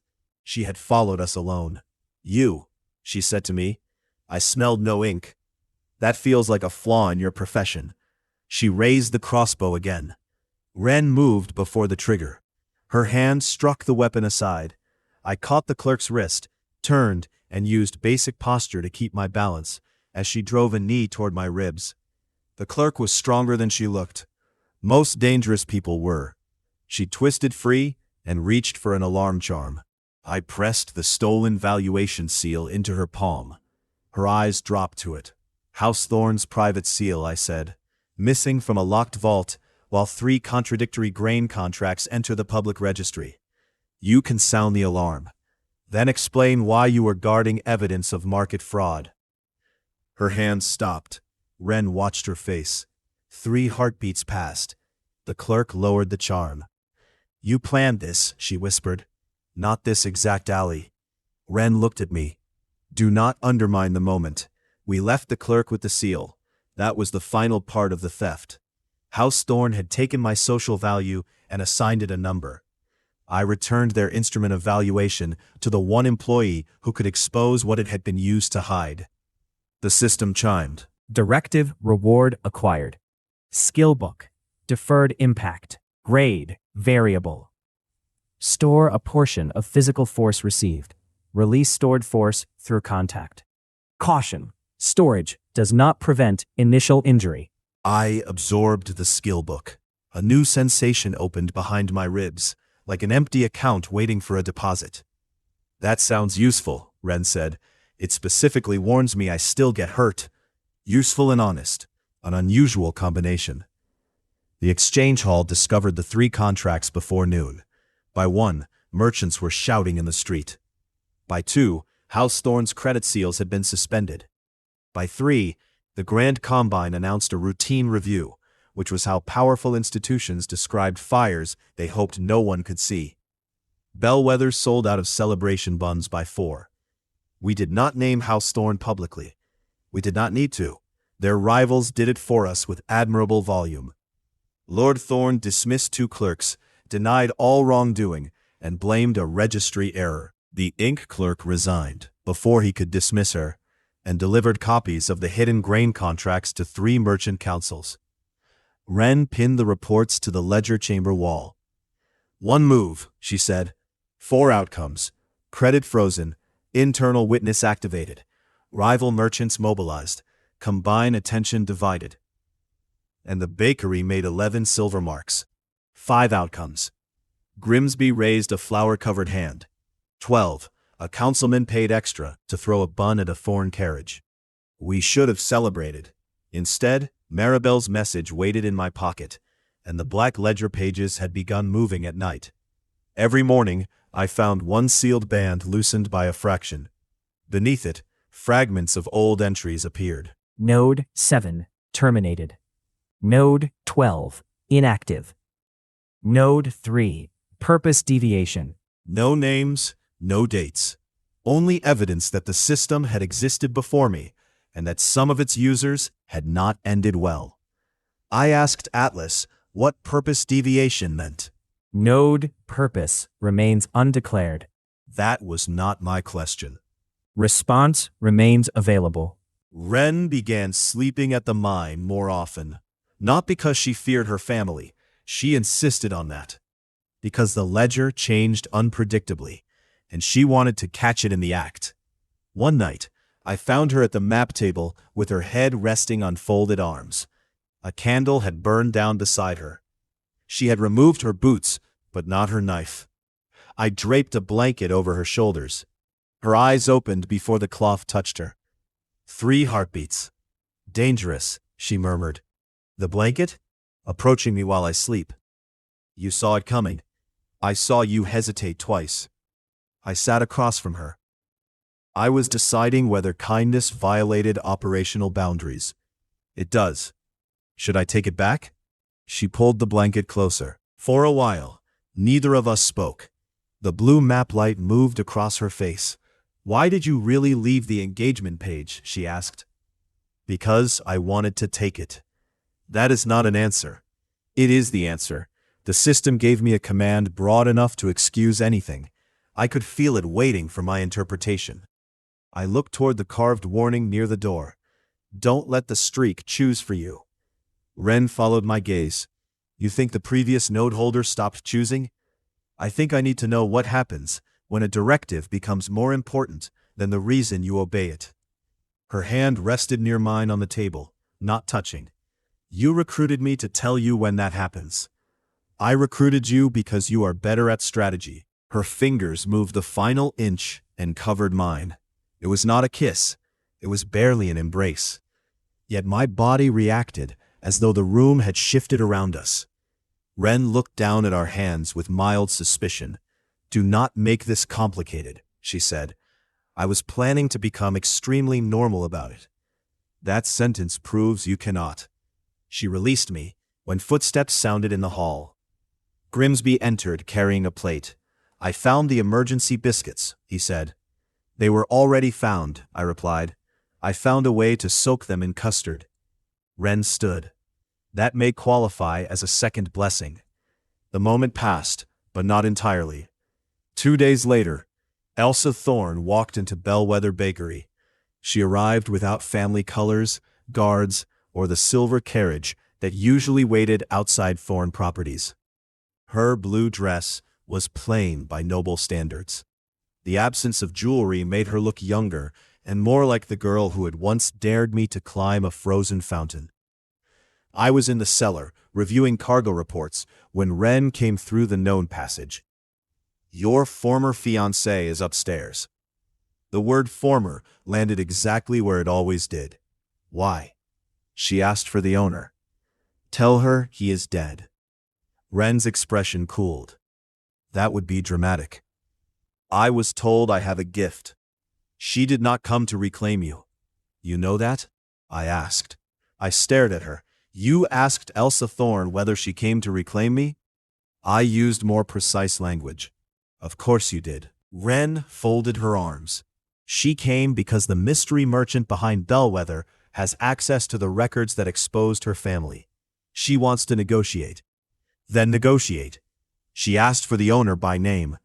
"The cellar seems smaller. Does she know?" "No." I should have remained hidden. It was strategically safer, emotionally safer. Ren would have managed the conversation better. But if I built an empire from shadows, only to hide whenever my old life knocked on the door, I had changed locations, not rank. I went upstairs. Elsa stood near the counter, watching the ember-bound colossus pipe cream onto cakes. Her expression held the polite alarm of someone discovering that pastry production had become militarized. She turned when I entered. For 1 second, she did not recognize me. Flour dusted my sleeves. My hair was longer. A month of work had taken softness from my face. More importantly, she had come expecting someone else. Then her eyes found mine. The room went silent inside me. "Dain," she said. No title, no explanation. Just my name, the way she used to say it, before everything became conditional. I stopped behind the counter. "Continued cordial regard," I replied. Pain crossed her face. The victory felt smaller than I had imagined. "Can we speak privately?" Ren stood near the kitchen door. She did not look at me, but her presence kept me from becoming the 18-year-old who had waited beside the front window for a note. I led Elsa to the office upstairs. She remained standing. "You own this place?" she asked. "I own several liabilities." "I exposed contracts. You knew what would happen." "Yes."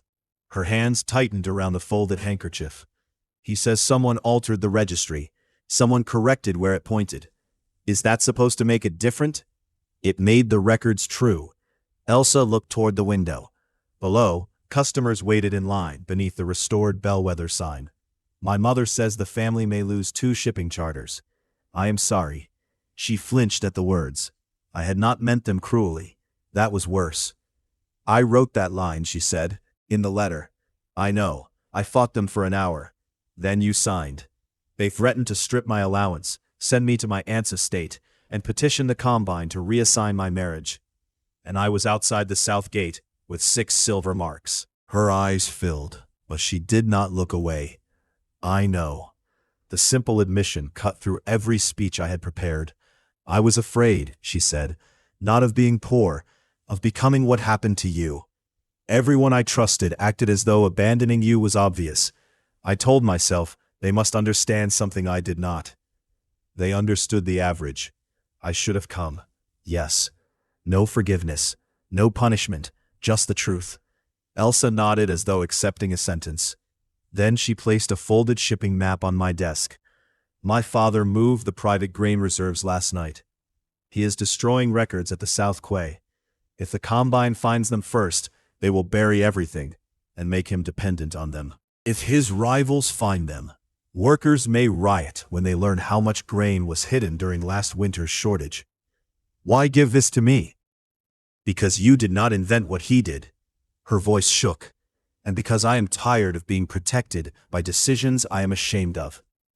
The girl I remembered had apologized because she did not know how to stop them. The woman before me had brought a map. That did not erase the letter. It changed what came next. Before I could answer, every glass pane in the bakery trembled. The ember-bound colossus growled below. A man's voice carried from the street. By authority of the Grand Combine, seal this property. Ren appeared in the office doorway, blade drawn. Her face had gone utterly still. Dain, she said, Warden Rourke is here. Warden Castellan Rourke did not look like a man who needed to announce authority. He stood in the middle of Cinder Lane, wearing a black Combine coat without armor. He was tall, silver-haired, and motionless, while 6 enforcement officers sealed both ends of the street. An SSS rank mark circled his wrist like a crown made of red light. His blessing was called King's Burden. Anything he designated within 30 paces became heavier. A sword, a door, a person's bones. During the Northern Revolt, he had ended a cavalry charge by increasing the weight of every horse until the road cracked beneath them. The Grand Combine printed that story in schoolbooks under the heading Stability Through Strength. Customers fled Bellwether. Grimsby's Colossus expanded behind the counter, heat glowing through its clay chest. Ren watched the street through the front window. Elsa remained upstairs, pale but steady. "Why is he here personally?" I asked. Ren's eyes flickered with foresight. "Because someone told him the registry theft involved the spatial artifact." Maribel's card felt heavy in my pocket. Or perhaps that was Rourke. The floorboards groaned. "Dain Ashcombe," he called. "Come outside." Grimsby cracked his neck. We could not. "What?" "Go outside. Very dangerous." "That is unusually sensible. I contain multitudes." Ren turned from the window. "Rourke believes rank is proof of function. He will not attack Grimsby first, because an SS asset is recoverable. He will separate you, question you, then classify the coin. And if it cannot be classified, he will classify it as a threat." Elsa descended the stairs, carrying the shipping map. "My father called him. He told the Combine the bakery owner stole a private registry seal," she continued. "He does not know it is you. If Rourke learns that, he will connect the ceremony anomaly, the grain contracts, and this place." "Already connected," Ren said. "Listen." Rourke spoke again. "Node holder." The word emptied the room. Atlas appeared. Security breach confirmed. Hostile entity possesses restricted terminology. New directive. Prevent facility disclosure. Time limit 001159. Reward undisclosed. Ren read the panel. He knows about nodes. Or someone gave him the word. Grimsby looked toward the cellar door leading to the mine. We retreat. If he sees the passage, the facility is exposed. Then we collapse the bakery. That is your solution to many things. Buildings are temporary. Rourke raised one hand outside. The bakery became 5 times heavier. Beams screamed, glass shattered inward. The restored sign tore from its chains and smashed onto the pavement. Grimsby's Colossus braced both arms beneath the ceiling. "Decision," Ren said. I opened the node channel. "Grimsby, hold the building. Elsa, take the map through the cellar and deliver it to Mistress Vale next door if we fail. She will know which merchant council to contact." Elsa stared. "You trust me with that?" "No," I said. "I am choosing to." The difference mattered to both of us. I turned to Ren. 3 heartbeat calls. Keep him within the bakery threshold. He can crush you without crossing it. Then we make him curious. I stepped outside. The weight hit immediately. My knees bent. Every breath dragged against my ribs. Rourke stood 10 paces away, while rain darkened his shoulders. The old minor buff to being rained on activated. 3.2% less irritating. I almost laughed. Rourke studied my wrist. "F rank. Your records remain excellent. Where is the facility?" "What facility?" The weight doubled. Pain lanced through my knees. Deferred impact opened inside me, catching a fraction of the force. Not enough to protect me, enough to save. Rourke watched my face. The Combine does not persecute divine anomalies, Ashcombe. We contain them until their function is understood. When appropriate. Generous. His expression did not change. Rank order prevents war. Before the Combine, every strong blessing became a private kingdom. We made power legible. You made it hereditary. We made it stable. Those are not the same. To people alive because of stability, they are.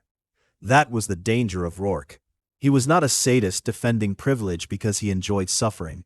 He had seen chaos and built his faith around the strongest wall he could find. Then he became the wall. Ren's voice entered my mind. Left in 3, 2, 1. I shifted. A paving stone where my foot had been sank 6 inches into the earth. Rourke's gaze sharpened. He had expected the movement before I could make it. Ren's timing gave me exactly enough warning to seem faster than I was. You are receiving tactical assistance, he said. I have friends. That is an inefficient vulnerability. Only if one chooses badly. I backed toward the bakery threshold. Rourke followed 1 step. Curiosity. The countdown reached 8 minutes. I needed him inside the warded line Ren had drawn with flour and powdered mirror crystal. It would not defeat him.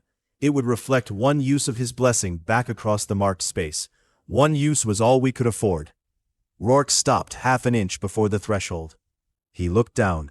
Of course he saw it. Then his hand closed. The iron oven inside Bellwether tore from the floor and flew through the front wall. I dove aside. It struck the street, bounced once, and rolled toward a group of fleeing civilians. I had a choice. Continue drawing Rourke toward the trap, or abandon the plan. I ran after the oven. Ren shouted through the channel, but the sound blurred beneath grinding metal. I reached the oven, placed both hands against it, and released every measure of force stored in deferred impact. The accumulated weight exploded outward. The oven changed direction by inches. Enough. It crashed into an empty produce cart instead of the crowd. My left forearm snapped. Pain turned the world white. Rourke was suddenly beside me. You chose strangers over position, he said. I run a bakery. Customers matter. He struck my chest with 2 fingers. The blow felt like a falling tower. Deferred impact caught a fraction. My ribs caught the rest. I hit the alley wall and collapsed. The fortress breaker stood over me. My ribs were broken. And the skill book earned from an orange was all I had left. Rourke approached. Ren dropped from the bakery window behind him. He turned before her blade reached his throat. 3 heartbeat foresight met decades of combat instinct. She changed angles twice. He increased the weight of her sword until it tore from her grip. Grimsby's Colossus charged through the wall. Rourke made it kneel. The street cracked beneath the construct. For 1 terrible second, the rank system looked exactly as its believers claimed. The strongest man decided reality, and everyone else adapted. Then the button engraved later became hot inside my pocket. I had carried it since day 9. Atlas displayed a message. Delayed reward condition met. Brass button. Moment of release. Remove 1 temporary burden from 1 target. Single use. I laughed, blood into my teeth. Rourke looked down. What? Textile strategy. I pressed the button against the ground and chose Grimsby's Colossus. King's burden vanished from it. The construct rose with all the force Rourke had used to pin it. Its fist struck him through the bakery wall. Rourke flew across the shop, crossed the flower ward, and landed inside the marked threshold. Now, Ren said. Grimsby slammed both hands onto the ward line. Rourke reacted by making everything inside it impossibly heavy. The mirror powder reflected the designation. For 1 heartbeat, King's burden applied to him. His knees struck the floor. I released the force stored from his last blow through my unbroken hand into the ward's iron anchor. The floor collapsed beneath him. Rourke fell into the old bakery cellar, not defeated, but buried beneath stone, iron, and the industrial oven he had thrown.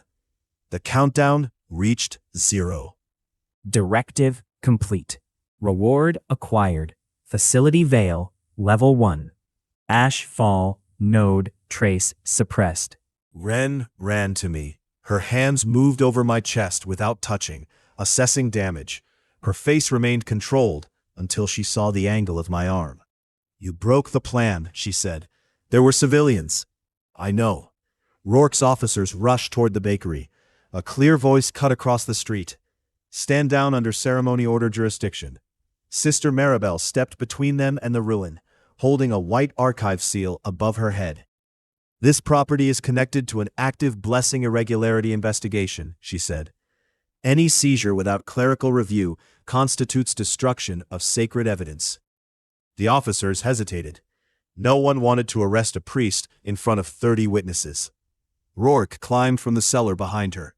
Blood marked one side of his face. His coat was torn. His eyes remained calm. He looked at me, then at Maribel. "This is not finished," he said. "No," I managed. "The afternoon bread has not even risen." Then the street tilted. The last thing I felt was Ren catching my head before it struck the stones. I woke 2 days later in the mine infirmary. My arm was splinted, my ribs were bound. Ren slept in a chair beside the bed, with one hand closed around the nameless token. The system panel hovered above me. Previous streak, 63 days. Current streak, Day 0. For a moment, the broken arm did not matter. Neither did Rourke. 63 days of absurd obedience vanished because I had been unconscious.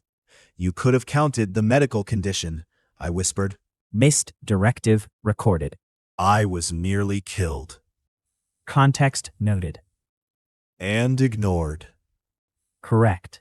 Ren opened her eyes. She saw the panel. Then she saw my face. That was the first time she took the coin from me, not as a strategist, but as someone afraid of what I might do with it. I asked Ren to give the coin back. "No, it is my blessing. It is an object encouraging you to measure your worth by uninterrupted compliance." "That is dramatic. You tried to stand with 4 broken ribs because the panel said Day 0. I tried to sit. You fell sideways. That was a tactical variation." She closed her fingers more tightly around the token. The joke failed between us. I looked away. The infirmary was one of the rooms unlocked at Node Level 1. Shelves held bandages, bitter medicines, and silver instruments Atlas refused to explain. A blue lamp pulsed above the bed in time with my breathing. 63 days. The rewards had been random. Most were small. Yet the number had become proof that I could continue when everyone expected me to disappear. Losing it felt like being thrown from the ceremony platform again, except this time I had built the platform myself. Ren placed the coin on the table beyond my reach. "You saved those people," she said, "and lost the streak." Yes, the next milestone might have given us something capable of stopping Rourke. Or another sock. That is not the point. It is exactly the point. She leaned forward. "You made the correct decision without knowing the reward. If the streak cannot survive that, then it was never proof of character. It was attendance." The words struck harder than Rourke's fingers. Attendance. I had allowed a number to become sacred because it was the only number the system let me improve. Ren's hand rested beside mine on the blanket. "You are not back at the beginning," she said. "The panel disagrees. The panel does not own the bakery. It did not recruit Grimsby. It did not leave the engagement ledger behind. It did not choose the civilians. You wrote the heist, and you let me." I turned my hand beneath hers until our palms met. She did not move away. There were things I could have said then, something warm, something honest, perhaps something that acknowledged how close her face was to mine. Instead, I said, "You have been holding my coin for 2 days. Does that make us engaged?" Ren stared at me. Then she laughed into her free hand, quiet and helpless.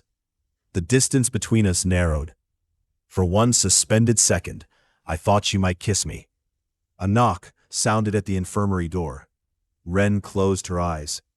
Intolerable smugness, she murmured. First warning. Sister Maribel entered, carrying 3 archive boxes, and the expression of a woman who had not slept since discovering theology contained bookkeeping errors. She looked at our joined hands. Ren removed hers first. Maribel's gaze returned to me. You are difficult to locate. I own a public bakery. You also own a geographically impossible mine. That part is less advertised. She set the boxes on the table. Warden Rourke has classified Bellwether as a restricted anomaly pending Combine review. I delayed seizure under ceremony law. I cannot delay it indefinitely. Why help us? Ren asked. Maribel opened the first box. Inside lay ceremony records dating back 112 years. Each sheet showed a loot window trajectory. Blessing descending from above, circle accepting it, rank registering. She placed my record beside them. The trajectory line rose from beneath the platform, passed through the loot window, then returned to my hand. It was not assigned, she said. It was recognized. My ribs hurt when I breathed. They hurt more when I understood. Recognized by what? The window itself, perhaps, or something using it. Maribel opened the second box. I searched for matching irregularities. Ren stood. How many? Officially none. Maribel removed 7 thin files, 7 F-rank ceremonies, 7 nameless tokens, dates scattered over 80 years. Most recipients disappeared from public records within months. One file belonged to a man named Oren Vale, declared dead after the Ashfall mine collapse 60 years earlier. I looked toward the wall beyond the infirmary, toward the carved warning signed Day 413. Previous node holder, I said. Maribel's face changed. You know that term. So does Rourke. She went still. The ceremony order does not. Then where did he learn it? Maribel opened the third box. It was empty, except for a strip of black cloth marked with a copper circle. This was left inside the restricted archive after someone removed the newest irregularity file, she said. A ceremony from 6 months ago. F-rank recipient. Nameless token. The subject vanished before I could identify them. Ren lifted the cloth. This symbol is not ours. No, I said. But it wants us to think it is related. Atlas appeared above the bed. Unauthorized node signature detected. Proximity 8.4 kilometers. The room became silent. Atlas, I said. Are there other node holders? Access denied. Maribel could not see the panel. What did it say? It refused to answer. Which means yes, Ren said. The proximity count changed. 8.1 kilometers. It was moving toward us. Grimsby entered with a bowl of soup, took one look at our faces, and set the bowl down. Bad meeting? Another node is approaching, Ren said. Can it wait until he eats? The soup smelled of garlic and pepper. A small orange carrot floated on top. The system chimed. Day 1. Directive. Eat something orange. I stared at it. Then I laughed until my ribs punished me. Ren took the bowl and handed it over. Complete it. I thought attendance was not character. It is still soup. I ate the carrot. Directive complete. Reward acquired. 1 wooden whistle. Grimsby examined it. Excellent. We can annoy Rourke. Maribel looked between us. This is how your divine anomaly operates? Divine remains unconfirmed, I said. Insulting is well established. The proximity counter stopped. 4.0 kilometers. Then a new line appeared. Incoming node communication request. Atlas's voice changed. Only slightly. The same flat words, but something beneath them had tightened. Recommendation. Decline. That was the first recommendation Atlas had ever made with urgency. Ren saw it too. Which means, she asked, we accept. Your survival instinct is ornamental. Second warning? Not yet. I touched accept. The blue panel turned black. A voice entered the room through the node channel. Human, male, amused. Dain Ashcom, it said. 63 days before your first reset. Better than I expected. My skin went cold. He knew the streak. He knew my name. Who are you? Someone who stopped pretending the directives were suggestions. The black cloth in Ren's hand began to smoke. A second map opened over the room, showing a point beneath the abandoned eastern prison. Images flickered across it. Cells. F-rank workers kneeling in rows, copper coins hanging from chains around their necks, and one man standing above them, with a nameless token balanced across his knuckles. His face remained hidden. Your bakery is charming, he said. Your restraint is less so. Maribel stared at the map, now visible to everyone through the connection. What has he done to them? She whispered. The stranger heard her. Given them purpose. Ren's hand went to her knife. I forced myself upright despite the pain. You are using the system to enslave F-ranks. I am using it to build something that cannot abandon us. You built a shop and called it rebellion. I built obedience. The image shifted. One prisoner raised his head. A fresh burn circled his wrist where a public rank mark had been removed. The stranger continued, almost kindly. We have the same gift, Dain. The only difference is that I understood what it asks of us. What does it ask? To prove which kind of ruler deserves the ledger. The connection ended. The black cloth collapsed into ash. For several breaths, only the blue infirmary lamp moved. My revenge against the Combine had felt large when I was alone. Now it looked like one answer to a question someone else had answered with chains. Ren placed the nameless token back in my palm. Still feel like day zero? She asked. I closed my fingers around it. No. The reset had taken my number. Rourke had broken my body. The other node holder had just shown me what I might become if every humiliation hardened into permission. But I was not beginning again. I had Ren's strategy, Grimsby's impossible bakery, Elsa's map, Maribel's stolen history, and a facility whose previous owner had left a warning carved into stone. Most importantly, I had a choice the system could not complete for me. We find the prison, I said. We free everyone inside. Then we ask our new colleague why he knows my streak better than Atlas knows mercy. The ledger door opened in the hall.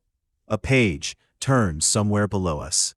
Node Purpose Declaration. Available. Ren looked toward the sound. What will you declare?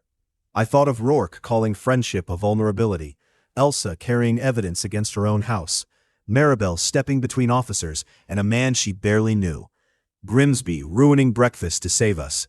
The civilians I chose over 63 days. Nothing yet, I said. I am done letting a panel name my reasons before I understand them.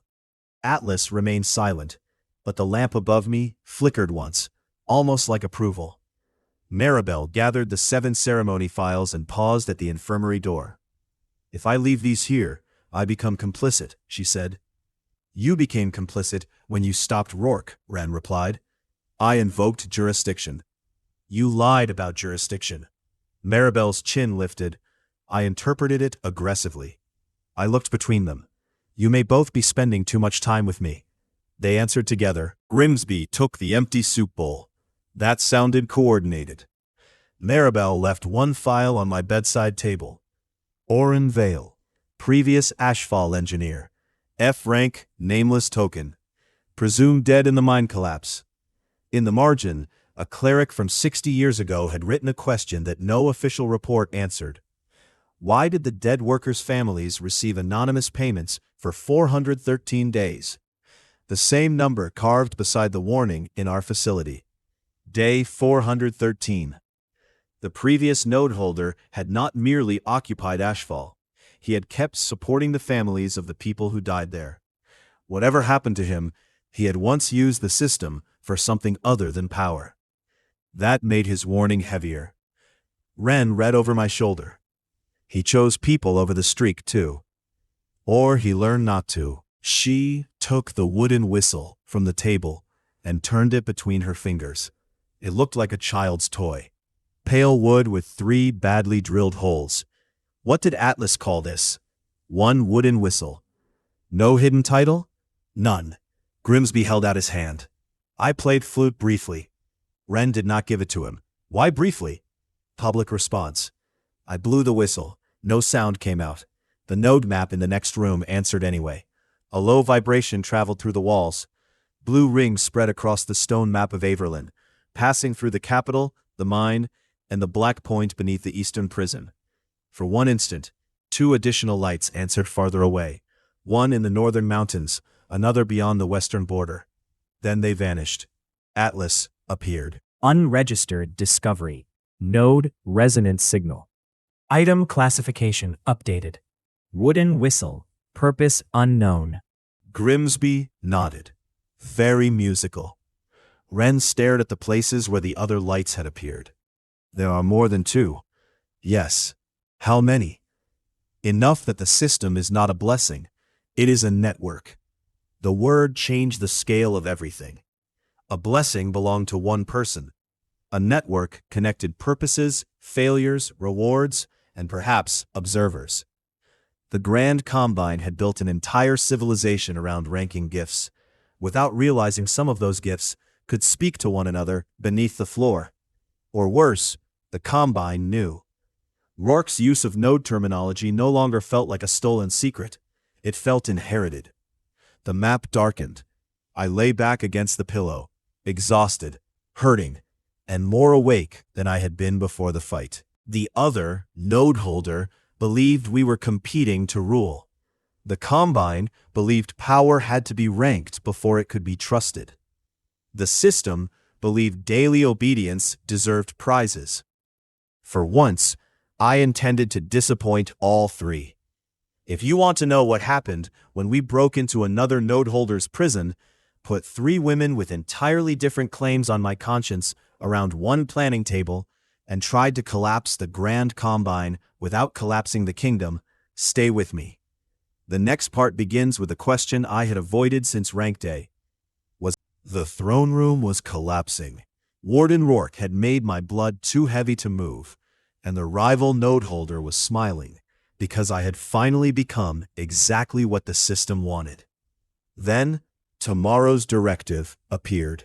Tell someone the truth you have been avoiding. I had several candidates and very little time. 10 days earlier, I was still recovering from the first time Rourke broke me. My secret society had grown from one impossible mine into bakeries, warehouses, a pawn shop, and enough hidden contracts to make the Grand Combine nervous. Ren had a plan to dismantle the rank system. Maribel had proof the sacred ceremonies were manipulated. Elsa was ready to testify against her own family. Grimsby had accidentally cornered the capital's bread supply. All we needed was to survive another F-rank coin holder who believed kindness was a failed strategy. Put 3 dangerously competent women around one table without becoming the meeting's least useful participant. And overthrow a government that considered stability more important than truth. The difficult part was not winning. It was deciding what I would become, if we did. The Eastern prison had been abandoned for 22 years, which explained why smoke rose from its chimneys every night. Officially, the building held no prisoners. Officially, the surrounding road was closed because of unstable ground. Officially, the Grand Combine had never heard the phrase node holder.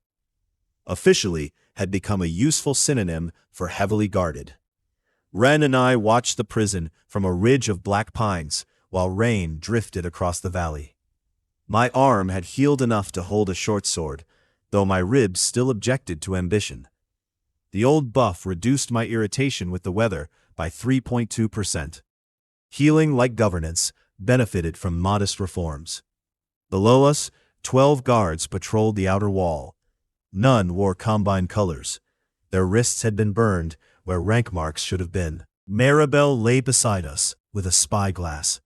She had exchanged clerical white for a dark traveling coat, but retained the posture of someone prepared to issue a theological objection at sword point. Those scars are deliberate, she said. Removal ritual? I asked.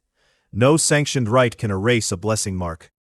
Whatever did that damaged the link between person and registry. Ren watched the patrol rhythm. 3 groups of 4. Each changes direction before the obvious blind point. Foresight? Training. The rival expects observers. Grimsby waited behind the ridge, with his ember-bound colossus compressed into a clay hound. He carried a basket containing bread, rope, 2 smoke cakes, and a wheel of cheese he claimed was operational. Elsa had remained in the capital. The South Quay map she gave us had exposed 6 hidden grain stores. She was using her family contacts to keep Rourke occupied with emergency hearings. I had not told her how close I came to dying in Cinder Lane. She had not told me whether she still wore our old ring on a chain beneath her dress. Some truths waited because timing mattered. Others waited because cowardice wore a strategist's coat very well. The wooden whistle hung around my neck. I raised it and blew. No audible note emerged. Blue rings spread through my vision. The prison answered with a black pulse beneath the central tower. Node resonance confirmed. Hostile node range, 1.3 kilometers. Incoming directive interference possible. That last line is new, Ren said. Atlas, define directive interference. One node may modify available conditions within contested territory. Can he change my orders? Partially. Can I change his? Access dependent. Maribel could now see shared node messages through a temporary sigil the ledger granted her after she formally joined as archivist. She read the panel and frowned. Your sacred artifact permits rival administrators to rewrite moral obligations? No claim regarding morality has been issued, I said. Atlas replied at once. Correct.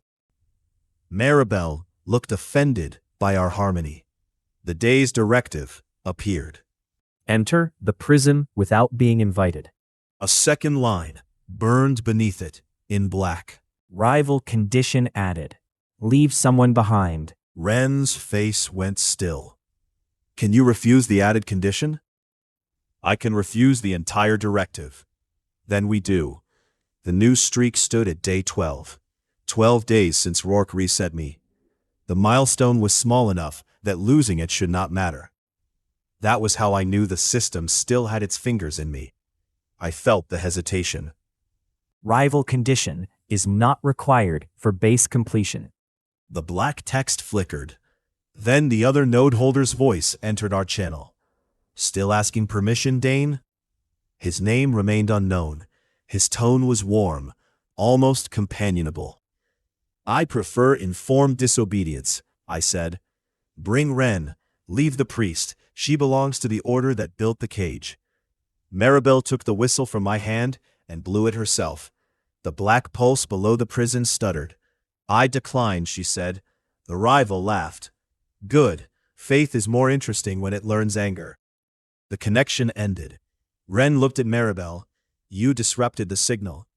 I objected with sufficient clarity. Grimsby opened the cheese. We enter now? Yes, Ren said, through the food gate.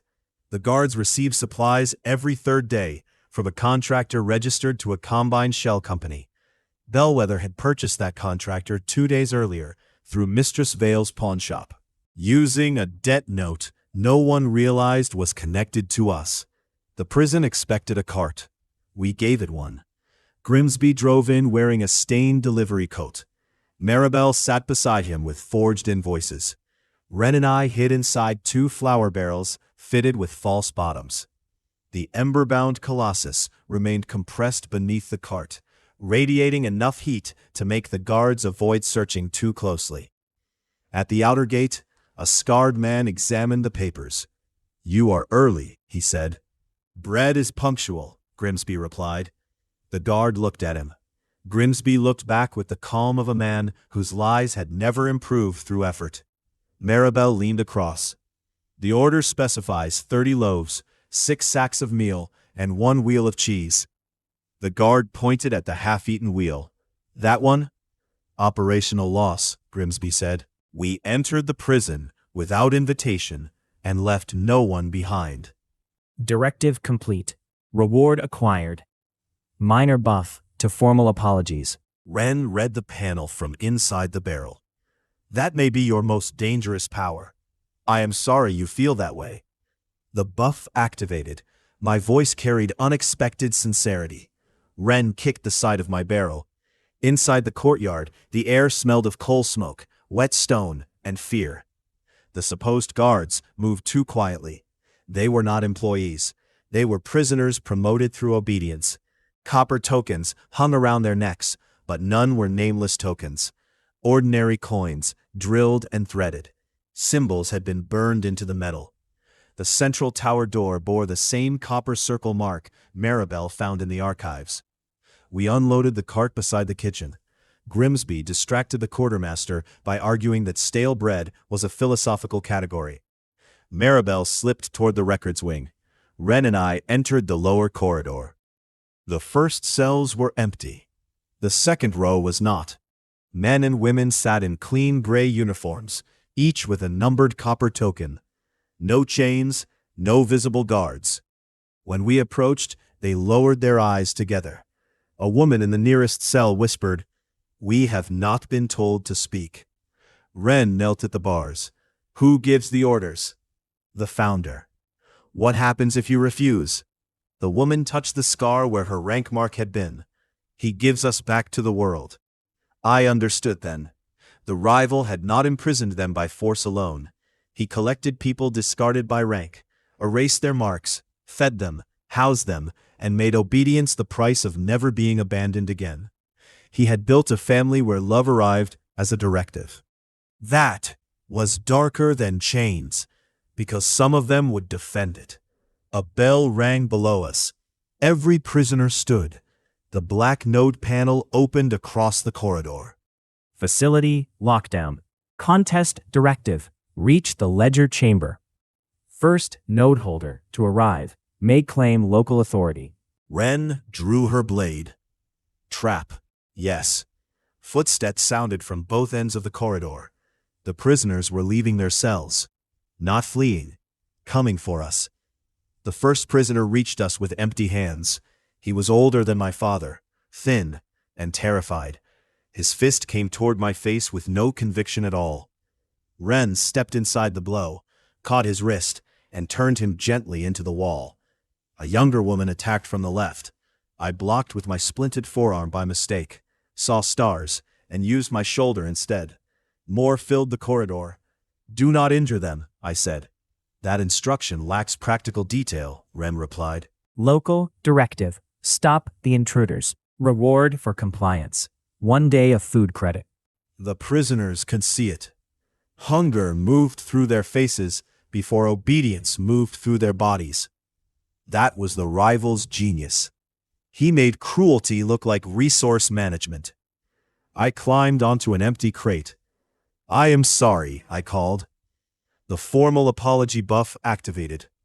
My voice carried down the corridor with impossible clarity and alarming emotional weight. Every head turned. "I am sorry we entered your home without explaining why. I am sorry the person feeding you made food conditional on violence. And I am especially sorry that I am about to damage several doors." Grimsby's ember-bound colossus punched through the corridor wall. Stone exploded inward. The prisoners froze. The construct didn't attack us. Nope, it just reached past the bars like it was some overdramatic magic show and tore the locking mechanism from the entire cell row.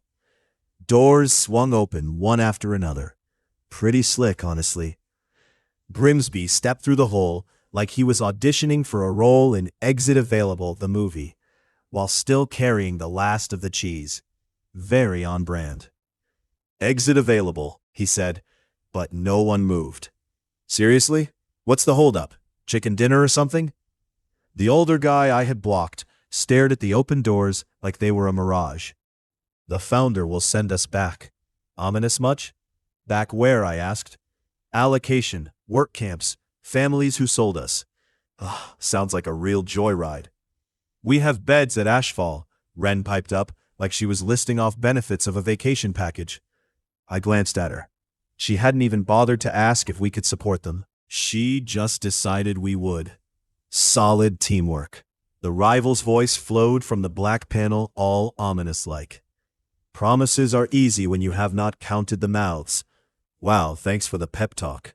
I run a bakery, I shot back. Counting mouths is our entire business model. Nailed it. Grimsby nodded. Also damaged pastries. I mean, that's a valid point. The older man blinked between us like we were the world's weirdest comedy duo. Then the black panel displayed a new threat. Non-compliance penalty, token privileges revoked. Just brilliant. The copper tokens around the prisoners' necks began heating up like they were auditioning for a role in a sauna. People cried out and I grabbed the nearest token. Ouch. Burned my palm. The symbols weren't magical alone. They were like bad Wi-Fi, totally dependent on the local node. Ledger chamber, Ren said. End his control. Right, because that's how we roll. We ran. Maribel joined us at the central stair, carrying a bundle of records like she was preparing for an exam. He calls himself Silas Vey, she said. F rank, registered 12 years ago. His family surrendered him to a quarry contract after his ceremony. He escaped 3 years later. A true escape artist. How long has he had the node? I asked. His records begin on day 286. Good to know. Current streak? 811. Wow, my 12-day streak suddenly felt like a child's chalk mark. Maribel handed me a page while we descended.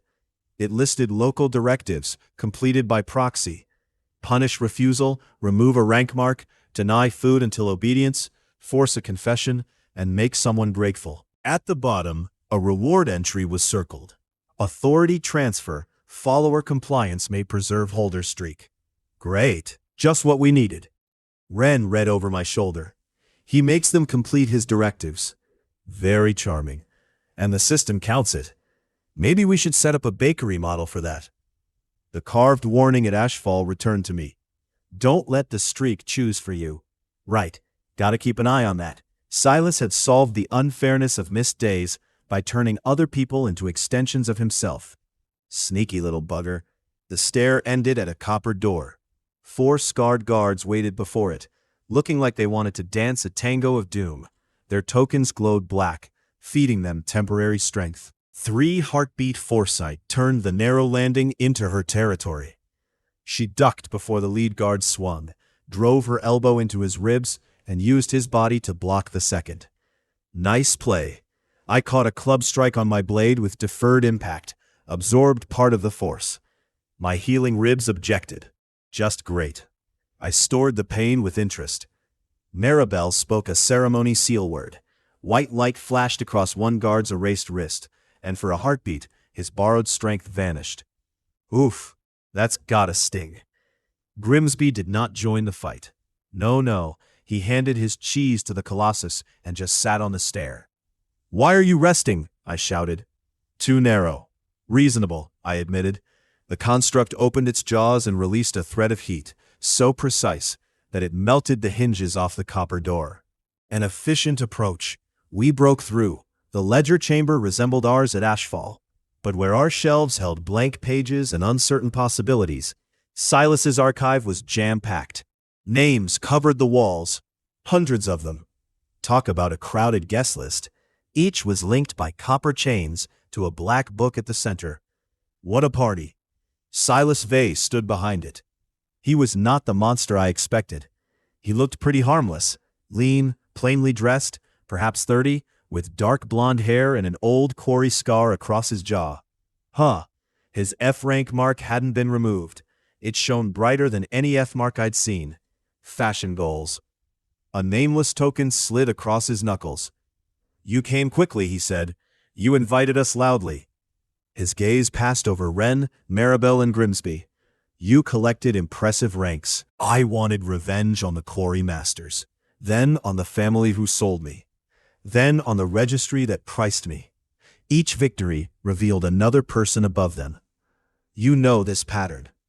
I did. Salt Overseer, House Thorn, Grand Combine, Ceremony Order, Rourke. Every target was a door hiding a larger room. The system does not care whether our purpose is kind, Silas continued. It cares whether it is coherent. A node is a test of governance. Give discarded people random power and watch what they build. You built a prison, I built certainty. No one here is abandoned for rank. No one goes hungry when they obey. No one wakes wondering whether a gate will open. They wake wondering whether you will let them eat. Every kingdom makes food conditional. That argument should have been easy to reject. It was not. The Combine also traded obedience for safety. My family traded belonging for rank. I had traded bakery wages for work and called it fair because the terms were kinder. Where exactly did leadership become control? Silas saw the question in my face. You think you are different because your followers like you, he said. Because the strategist touches your hand. Because the priest admires your anomaly. Because the girl who abandoned you came back ashamed. Affection is only a softer chain when you still decide the direction. Ren's eyes moved to me. The words found every doubt I had tried to keep private. Had I let her write plans because I trusted her? Or because her competence made my revenge stronger? Had I welcomed Maribel because truth mattered? Or because her faith legitimized me? Had I accepted Elsa's map because she was changing?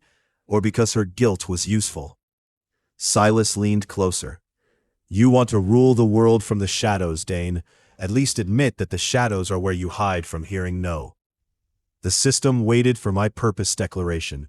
One sentence could give us power. Any sentence. Destroy the Combine. Protect F ranks. Build freedom. Take control. Each felt true enough to become dangerous, so I did not declare one. I reached into my pocket and removed the most useless reward from my new streak. A small paper ticket labeled, "One unattended chair may be relocated within visual range." Silas stared at it. What is that? Governance. Behind him, an empty chair moved 3 feet to the left. Its leg struck the copper chain connecting the ledger to the wall. The chain slipped from its floor groove. Local authority flickered. Ren moved in the instant before the future corrected itself. She crossed the chamber, vaulted the ledger table, and pressed her knife to Silas's throat. The weight vanished. I released deferred impact into the black book. Stored force from the guard's blows cracked its cover. Maribel slammed the archive records onto the open pages and spoke the true names of the prisoners written there. White ceremony light flooded the chains. Grimsby's colossus pulled. Every copper link tore free from the walls. Above us, hundreds of tokens went cold. Silas did not struggle against Ren's blade. He looked at me with something close to disappointment. You used a chair. It was unattended. I have people who can tell me when mine becomes theirs. That is not an answer. No, it is a safeguard. The black ledger split down the center. Silas's panel flashed. Local node collapse. Emergency transfer available. He smiled. Then his body dissolved into black light. Ren's knife passed through empty air. The nameless token fell to the floor, bounced once, and vanished before I could touch it. A final message appeared across our panel. Rival node relocated. Destination: Grand Combine Central Registry. Maribel went pale. He is going to them. No, I said, looking at the broken ledger. He is going to offer them a better cage. Freeing the prison was easier, and convincing the prisoners they were free. Open doors did not erase the years behind them. Some left immediately. Some refused to move without an instruction. 12 demanded that we return Silas, because whatever else he had done, he had given them food when no one else would. 3 attacked us after the tokens went cold. We did not call them ungrateful. That would have been convenient and false. Ren organized transport to Ashfall. Maribel recorded names and restored temporary registry marks where she could. Grimsby distributed bread until his operational cheese finally became lunch. I stood in the courtyard and promised beds, food, and the right to leave. An older woman asked, "What do you want in return?" "Help if you choose to give it. And if we do not, then you eat anyway." She watched me for a long time. That is a poor way to build loyalty. I am testing a new model. By sunset, 46 people came with us. 21 walked away toward towns, relatives, or roads they chose themselves. 7 remained in the prison because leaving felt more frightening than staying. We left supplies, and the outer gate unlocked. Silas would have called that inefficiency. It was also the first decision of the ledger below that produced no reward notification. I was relieved. The Grand Combine convened an emergency session the next morning. Rourke declared the Eastern Prison a hostile anomaly site. House Thorne's grain scandal expanded into a formal inquiry. The ceremony order suspended Maribel, then discovered suspension was difficult to enforce when the suspended cleric possessed half the archive, and an SS-rank baker delivered her meals through walls. Silas disappeared inside the central registry. We had perhaps 4 days before he convinced the Combine that no authority could preserve their system more efficiently than rank alone. So Ren called a meeting. The planning chamber at Ashfall had one long table, 12 chairs, and a map large enough for a war. I arrived early and still discovered that Ren had rearranged everything. Maribel sat on the left, with ceremony records stacked by date. Elsa sat on the right, with shipping ledgers and 3 letters stolen from her father's study. Ren stood at the head of the table. My usual chair had been moved to the side. "Unattended?" I asked. Ren did not smile. "Strategically relocated." Grimsby entered carrying pastries and placed them between the 3 women with the caution of a diplomat handling unstable borders. "No poisoning," he said, "unless raisins count." Elsa looked at Maribel. "You officiated Dain's ceremony. I recorded it. You noticed the coin was wrong. I noticed the trajectory was impossible, and did not tell him. The order confiscates unexplained artifacts. At the time, I believed silence protected him." Elsa lowered her eyes. I also believed silence protected him. Ren unfolded the capital map. "Excellent. We have established that everyone failed him with good intentions. Can we proceed to the coup?" I sat in the relocated chair. "This is warmer than expected." Elsa glanced at me. She questioned me about whether I intended to reclaim you. Maribel turned toward Ren. "You used that word?" "I used reassert prior romantic claim." "That is worse," I said. Ren pointed at the map. "Central registry. Please focus." The tension did not disappear. It changed shape. Elsa and I shared history that remained painful because it had also been real. Maribel looked at me as if I were an answer hidden inside a theological error. Ren knew the worst parts of my ambition and had joined anyway, under written conditions. None of them existed to resolve my feelings for me. That realization was unexpectedly humbling. Ren began. The Grand Combine's power rested on 3 linked systems. The Central Registry assigned legal rank privileges. The ceremony order made those assignments sacred. The supply combines ensured cities depended on high-rank houses for food, fuel, and transport. To collapse the caste system, Ren said, we must break all 3 at once. If we expose the ceremony fraud without feeding the city, panic strengthens Rourke. If we release the registry without public proof, the Combine calls it sabotage. If we seize supplies without political legitimacy, we become Silas with better bread. Grimsby took a pastry. Better bread matters. It matters, Ren agreed. It is not sufficient. Maribel would broadcast the hidden ceremony files through every consecrated circle in the capital. Elsa would testify before the merchant councils and release proof that the Combine manufactured shortages. Grimsby would activate our cover businesses as distribution points. The last part surprised even me. Bellwether was no longer one bakery. Through debt purchases, emergency contracts, and Grimsby's alarming popularity with hungry clerks. It controlled 9 bakehouses, 2 mills, a river warehouse, and Mistress Vale's pawn network. We had acquired half of them accidentally through rewards labeled Property Issue Resolution. Grimsby had also traded damaged pastries for coal rights. "How much of the capital's food can we distribute?" I asked. He shrugged. "A third immediately.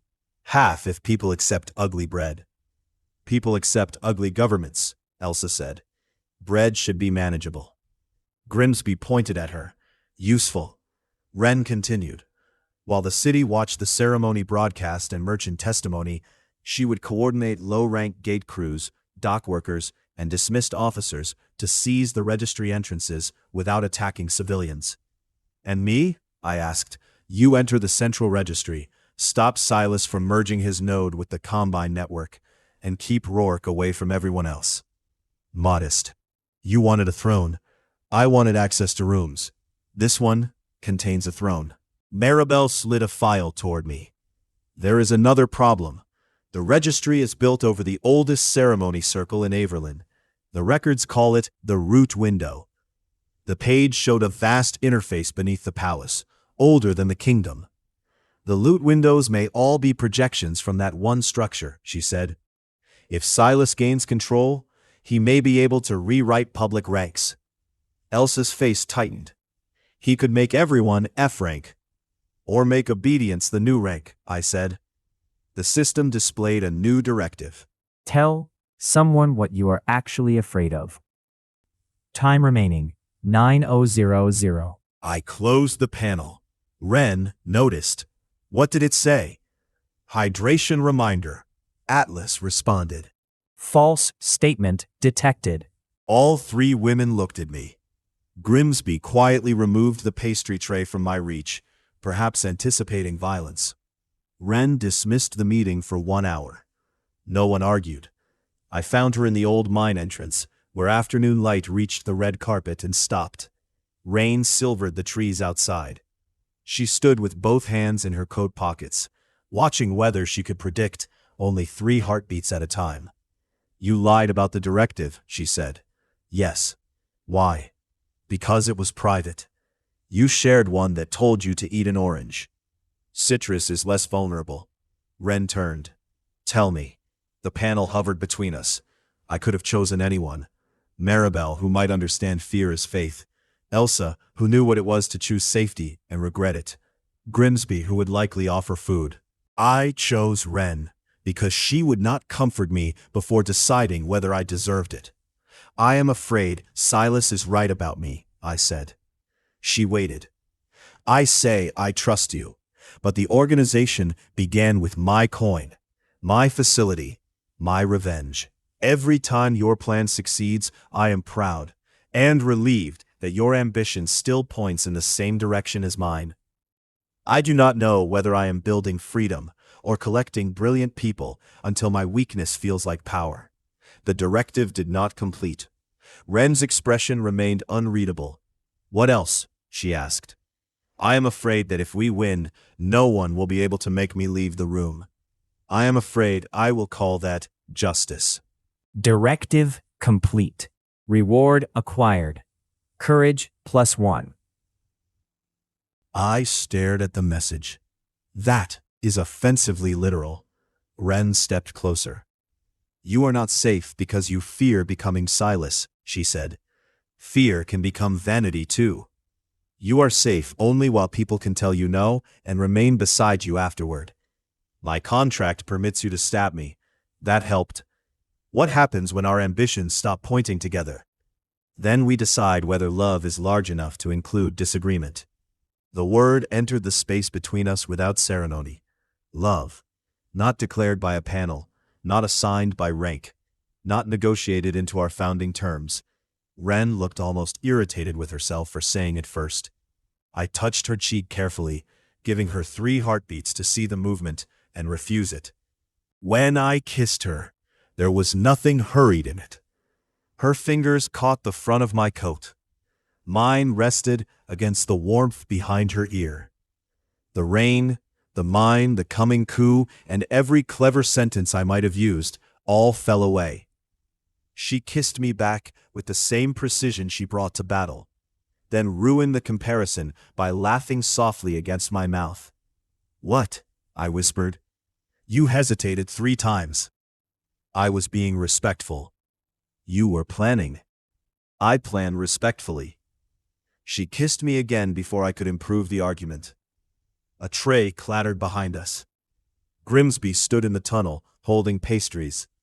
"I was told there was a break," he said. Ren rested her forehead against mine. "Poor timing," she said. "I can return." "You cannot unarrive," I told him. He considered this. Ren took one without releasing my coat. The emotional moment survived. Barely. When we returned to the planning chamber, Maribel looked at Ren's expression, then at mine, and understood immediately. Something unreadable crossed her face. Not jealousy exactly, but the ache of a possibility becoming more complicated. She met my eyes. "We will speak after the city is not ending," she said. Yes. Elsa heard that and smiled sadly. Then she placed my old engagement ring on the table. "I kept it," she said, "not as a claim, as evidence that fear can make a person betray what she loves." I closed my hand around the ring. "I do not know what we become after this," I told her. "Neither do I." For once, uncertainty did not sound like loss. Ren tapped the map. "Now that everyone has developed emotional complexity, can we overthrow the government?" We could. The question was whether the government had already invited Silas inside. The coup began with bread. At sunrise, bellwether carts rolled into every low district carrying loaves marked with a copper circle split down the middle. The symbol meant nothing officially. Unofficially, it told dock crews, gate clerks, dismissed officers, and market organizers that the ledger below was moving.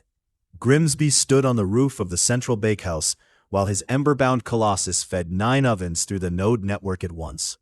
Smoke rose from chimneys across the capital in the same minute. The Grand Combine closed the western gates. Ren opened the southern ones, not by force. 3 months of bakery deliveries had taught us which gate captain gambled, which deputy hated him, which rune technician had an E-rank daughter barred from promotion, and which maintenance key was stored inside a box labeled ceremonial polish. At 8, the gate crews simply stopped reading rank marks. People stood before the open bronze arches, uncertain. Then, Nella walked through with her flower basket. No alarm sounded. The city changed, one step at a time. At 9, Elsa entered the merchant exchange, wearing Thorn blue and carrying her father's private ledgers. Lord Thorn tried to have her removed. 3 rival councils blocked the guards because scandal had made them temporarily principled. She testified that House Thorn and 5 Combine families had hidden grain during shortages, manipulated transport ranks, and priced marriage alliances as commercial assets. She included her own engagement valuation and read the phrase, "divine depreciation," aloud. At 10, Maribel entered St. Orison's Hall through the same ceremony circle where my coin had risen. The Order had stripped her title. She wore the white veil anyway. Using the root window coordinates from Oren Vale's file, she connected every active loot circle in the capital. Then she displayed the 7 nameless token records, altered rank assignments, and private instructions proving the Order had suppressed blessing irregularities for decades. The senior priests cut power to the hall. The system supplied it from below. For the first time, citizens saw that the sacred windows did not descend from heaven. Their light rose through machinery beneath the city. At 11, the Grand Combine declared martial rank priority. At 11:03, Grimsby's pawnshops distributed free soup. Martial certainties struggled against lunch. The city did not rise as one noble body. Some high ranks defended the Combine because their privileges were real. Some low ranks defended it because the alternative frightened them. Shops closed. 2 grain warehouses were looted, despite our organizers. A gate officer struck a protester. Protesters burned a registry cart with the clerk still inside until Ren's people pulled him out. Revolutions become less attractive when they acquire smells. Smoke, sweat, blood, wet flour.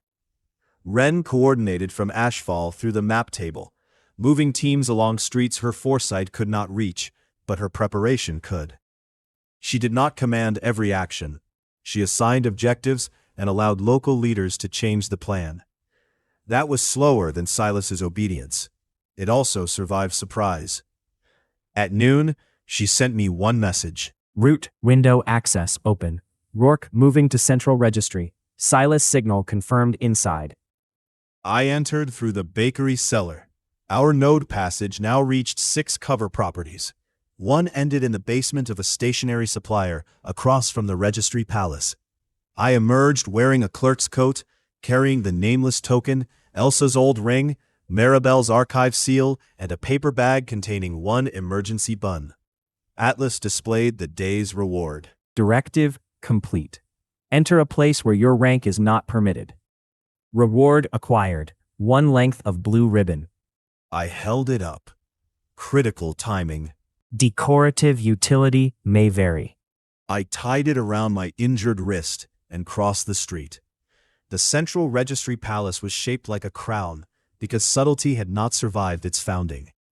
Red banners hung between black pillars. Rank gates separated the public hall from higher administrative tiers. Under martial priority, each gate scanned wrists and redirected people according to combat value. My F mark opened none of them. Elsa's engagement ring did. The ring still carried a dormant Thorn Alliance seal, registered before rank day. House Thorn had terminated the marriage, but neglected to cancel the palace access token, because no one imagined the depreciated asset would return. A silly remnant of my old life opened the first gate. Maribel's archive seal opened the second. The blue ribbon opened the third. I discovered this by accident, when the gate's identification beam struck it and displayed. Ceremonial maintenance access. The system had rewarded me with a maintenance sash. Decorative utility, I whispered. Variable. Beyond the third gate, the palace was under attack from within. Combine delegates argued in the council chamber. Clerks carried boxes of records toward furnaces. Enforcement officers blocked staircases, while low-rank registry workers opened side doors for protesters. I passed through the confusion because confidence remains the most transferable uniform.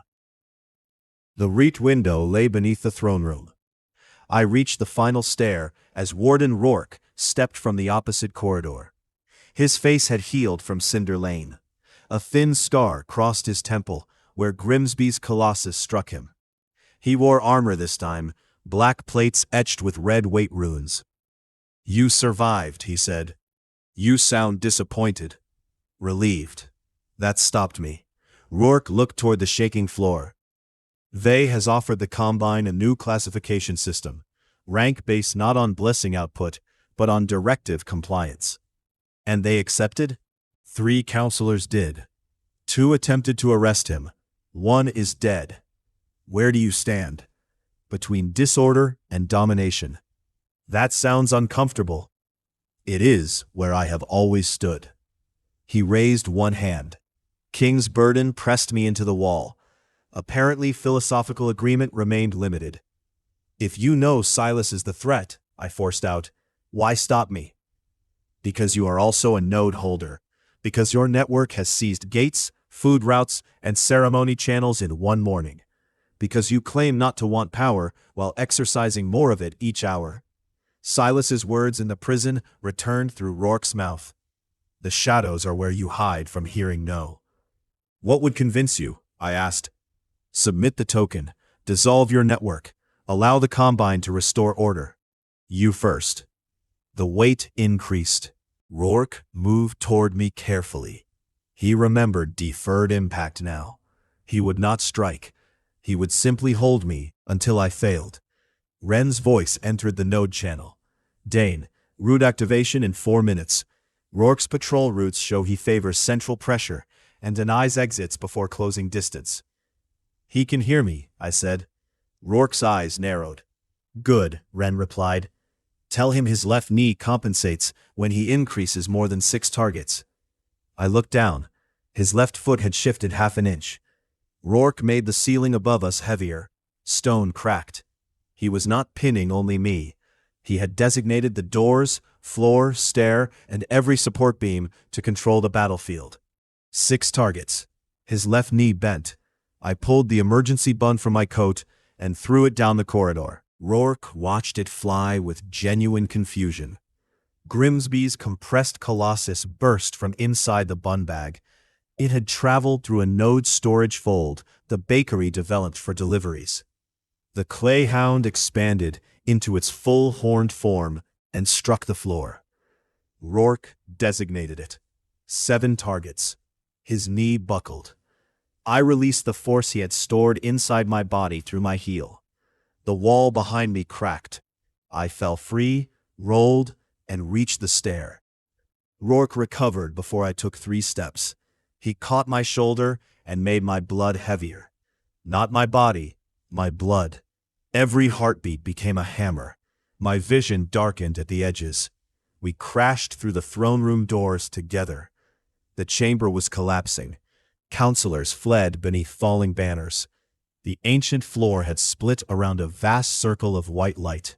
Beneath it, the root window opened like an eye. Silas stood at its center.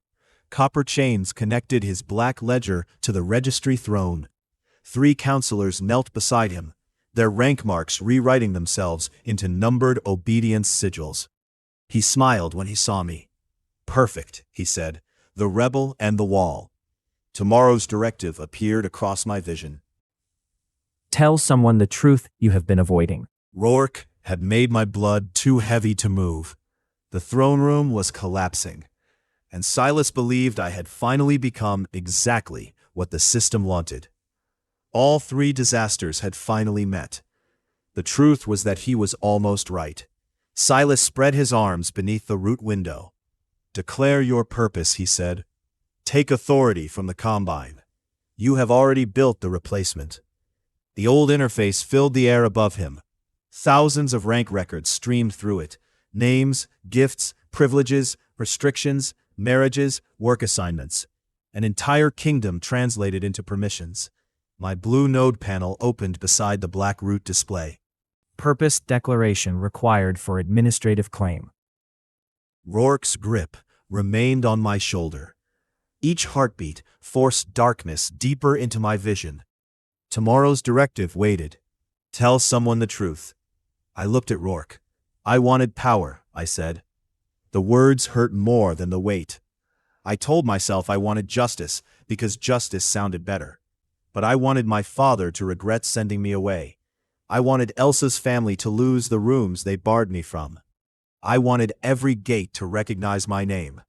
And when people started following me, I liked it. Rourke watched me without blinking. Silas's smile widened. I continued. "I cannot promise I would never become a tyrant. Anyone who can promise that has either never held power or has already stopped noticing what it does." The directive pulsed, still incomplete. "I need people who can remove me," I said. "Not advise me, not soften me, remove me. If the system we build cannot survive my refusal to leave, then it is only another cage with my name on it." Directive complete. Reward acquired. 1 vote. I almost laughed. Not strength, not immunity, not a legendary weapon. 1 vote. A small copper light appeared above my palm. Atlas spoke. Vote may be cast on any active node purpose declaration. Silas frowned. "That is nothing. Only if one person decides everything." Rourke's grip loosened by a fraction. I turned my head toward him. "You asked what would convince you. Not submission, structure. Help me stop him, then stand against me if I try to keep what follows. You expect trust? No, I expect opposition." The throne room ceiling cracked. A stone beam fell toward 3 fleeing clerks. Rourke released me and designated the beam. It hung in the air, impossibly heavy against its own fall. That was his answer. Blood rushed normally through my body. Pain followed. Silas slammed his coin into the root window. I declare purpose, he said.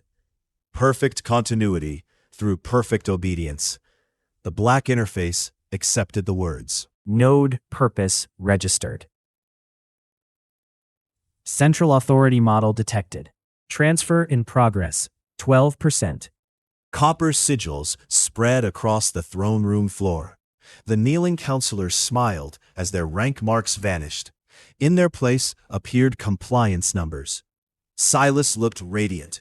For the first time, he said, no child will be discarded because of a random gift. Everyone will rise by service.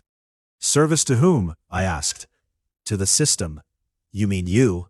At first, there it was. Every permanent cage begins with temporary necessity. Rourke stepped between Silas and the fleeing clerks. King's burden struck the copper chains. They crashed to the floor, but did not break. The root window fed them authority from every registry in the capital. Silas raised one hand. A local directive appeared before Rourke. Kneel to preserve civil order. Reward continued authority. Rourke read it. Then he made the directive panel too heavy to remain in the air. It shattered against the floor. I have knelt to stability my entire life, he said. It has never once knelt back. Silas's expression hardened. The transfer reached 24%. Ren's voice entered my mind. Dain, I can see the root pulse, 3 heartbeats before each transfer increase. Maribel is still connected through St. Orison's circle.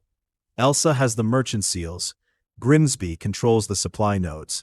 4 people, 4 independent points of power, not followers waiting for my purpose, partners already exercising their own. I opened the ledger below through the coin. Atlas, submit a purpose for distributed vote. State proposed purpose. Silas laughed. You cannot form a kingdom by committee in the middle of a collapse. I am not forming a kingdom. The words arrived one by one. No person may be used to complete another person's directive. Every member may refuse. Every member may leave. Authority exists to preserve that choice and expires when it does not. The panel remained blue. Then 4 names appeared. Ren Calloway. Vote available. Maribel Voss. Vote available. Grimsby Oat. Vote available. Elsa Thorne. External stakeholder vote available. Silas stared. She is not a node member. No, I said. She is affected by the outcome. I cast my single copper vote. Approve. Ren voted next. Approve with revision rights. Even now, Maribel's vote arrived through the ceremony network. Approve pending public archive access. Elsa's came through the dormant alliance ring in my hand. Approve, provided no house retains hereditary privilege. We waited for Grimsby. The transfer reached 38%. Grimsby, I said through the channel. Chewing sounded. Question long, he replied. Approve or reject. Can members still receive meals? Yes. Approve. Distributed purpose registered. Consensus model detected. Root conflict initiated. The blue and black interfaces collided. Across the capital, every loot window ignited. Citizens saw 2 declarations written above the streets: perfect obedience or the right to refuse. The root window did not choose for them. It asked. Votes began arriving by the thousands through public ceremony circles, registry desks, gate scanners, and blessing marks. High ranks, low ranks, clerks, soldiers, bakers, people who had never been asked whether the system governing them required consent. Silas screamed and seized the black ledger. Authority cannot function this way. People choose badly. Yes, I said, including us. The black chains lashed outward. One wrapped around Rourke's arm and converted his weight field into root authority. Another struck me across the chest, reopening a rib. Deferred impact stored the force, but the initial injury remained brutally honest. Rourke pulled against the chain.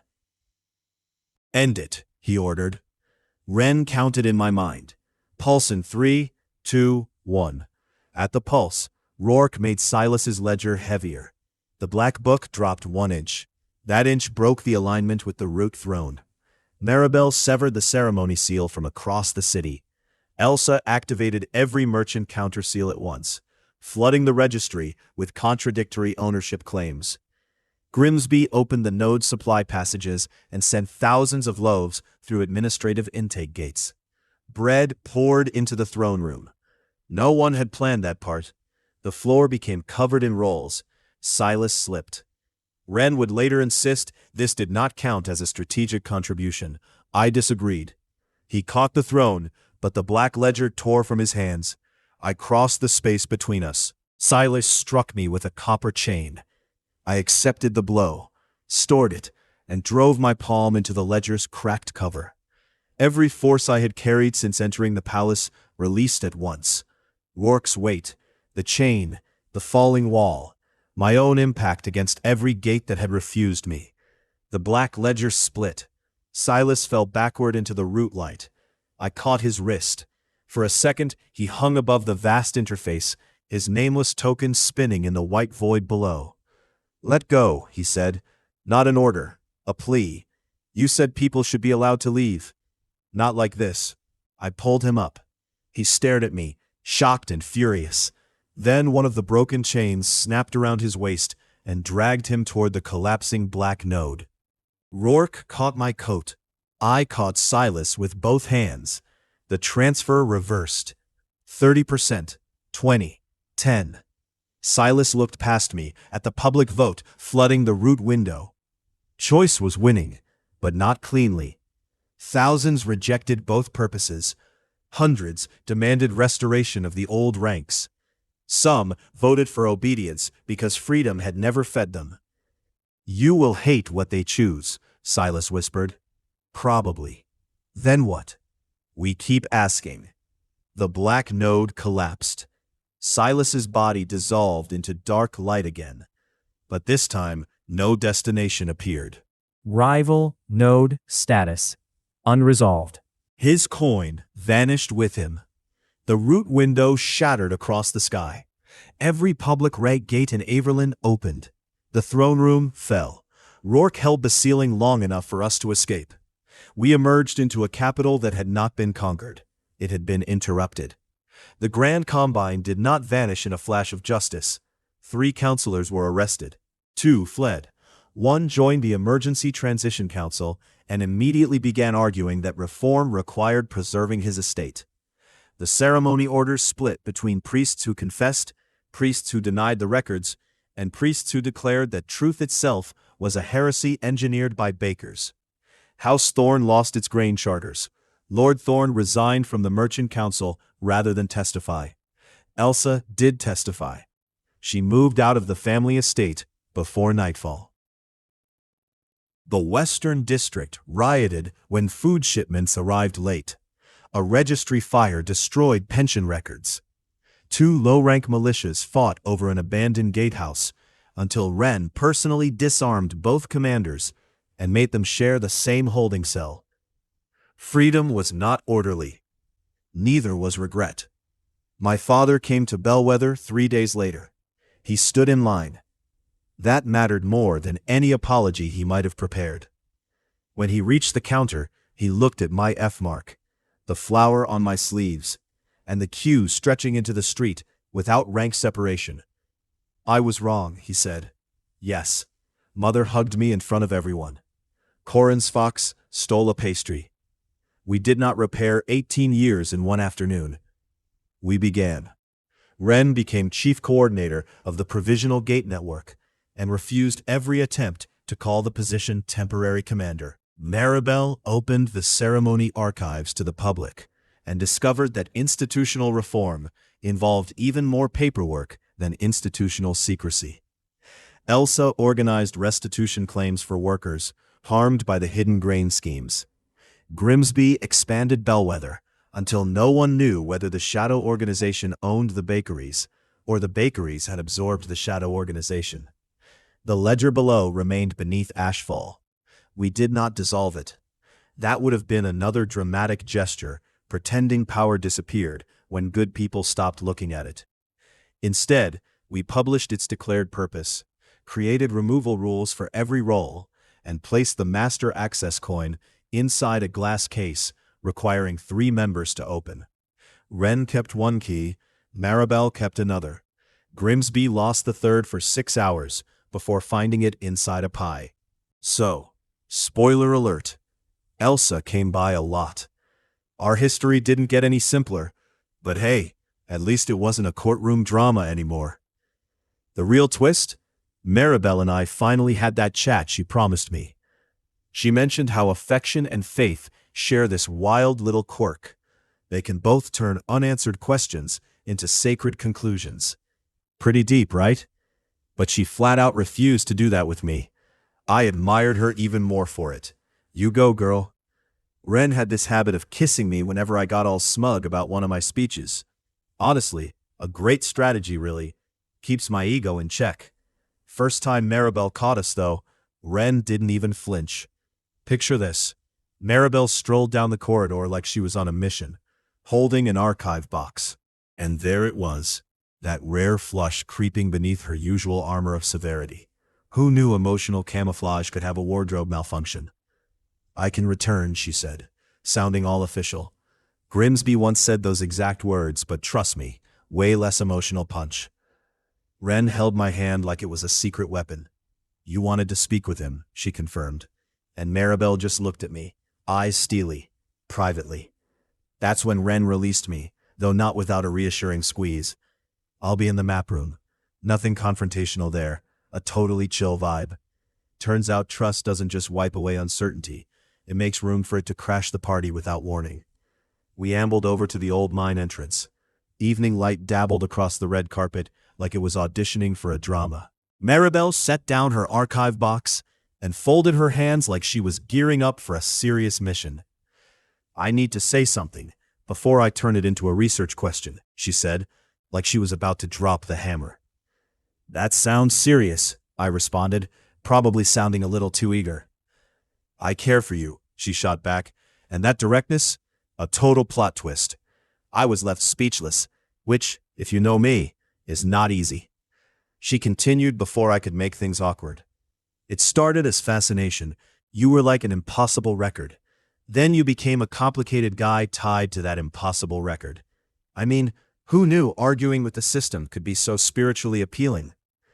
I have a ton of devotional objections, I joked, trying to lighten the mood. She flashed a small smile. I know, and I also know Ren loves you. I'm not asking you to simplify that for me. Ha, the emotional Olympics. What exactly are you asking?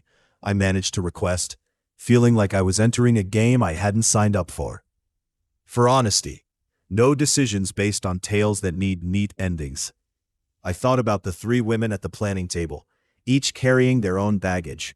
None of them were just waiting around to be a prize at the end of my glorified quest. I care for you too, I finally said. Different vibes than Ren, different vibes than Elsa. Honestly, I'm a bit lost on what's fair for any of us. Maribel stepped close enough that the ink stain on her thumb touched my wrist. An intimate connection that felt like an electric charge. Then let's not label it before we understand it, she said. She leaned her forehead against mine. That moment was quiet, warmer than a kiss, and strangely more dangerous, because there was no expectation for it to go anywhere. When she pulled away, her eyes sparkled. Also, she said, lifting the archive box, the root fragment has started spitting out unauthorized text. Humor and horror, what a combo. Wow, romance and administrative chaos in one conversation. I laughed. I'm getting your preferred rhythm down, she replied, totally unfazed. Fast forward 2 nights, and Elsa popped up on the bakery roof like the former romantic hope of my life. She brought the old engagement ring and 2 cups of spiced milk. A chaotic scene of rankless customers and ex-combine clerks haggling over bread prices like it was Black Friday. I always imagined handing this back to you, she said, twirling the ring like it was a magic trick. then asking you to put it back on my hand. Both fantasies were really just about erasing where I goofed up. Well, spoiler alert, we can't undo it, I said, trying to keep the mood light. I know, she said, looking me right in the eyes. Do you still love me? I have been offered command of the Provisional Guard, he told me. Will you take it? No. A man who spent 20 years enforcing rank should not design its replacement. That is unexpectedly healthy. I will train those who do. He looked toward the glass case, holding the nameless token. Vei is not dead. I know. He will return when the transition becomes painful enough that obedience sounds merciful. The warning did not frighten me because it was dramatic. It frightened me because people were already tired. Freedom demanded meetings, shortages, arguments, and responsibility. Silas would offer rest. We added his unresolved status to the public ledger. No hidden enemy, no secret we could later weaponize. That was our answer for now. A week after the Combine's fall, I stood before the roof fragment installed in the ledger chamber and finally asked Atlas the question I had avoided since rank day. Who built the system? Query exceeds current clearance. Why do F ranks receive nameless tokens?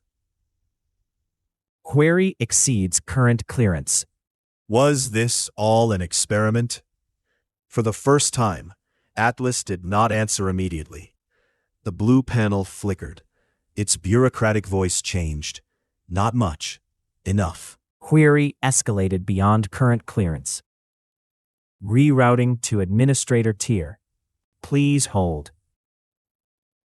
The panel tore open for one frame. Behind it, I saw another interface entirely. Vast, old, and filled with countless nodes burning like stars beneath worlds I did not recognize. Something moved beyond them. Something that noticed me, noticing it. Then the image snapped shut. My familiar check-in screen returned. Day 20. Directive available. Tell someone the truth you have been avoiding. Ren stood in the doorway, behind me. What truth? She asked.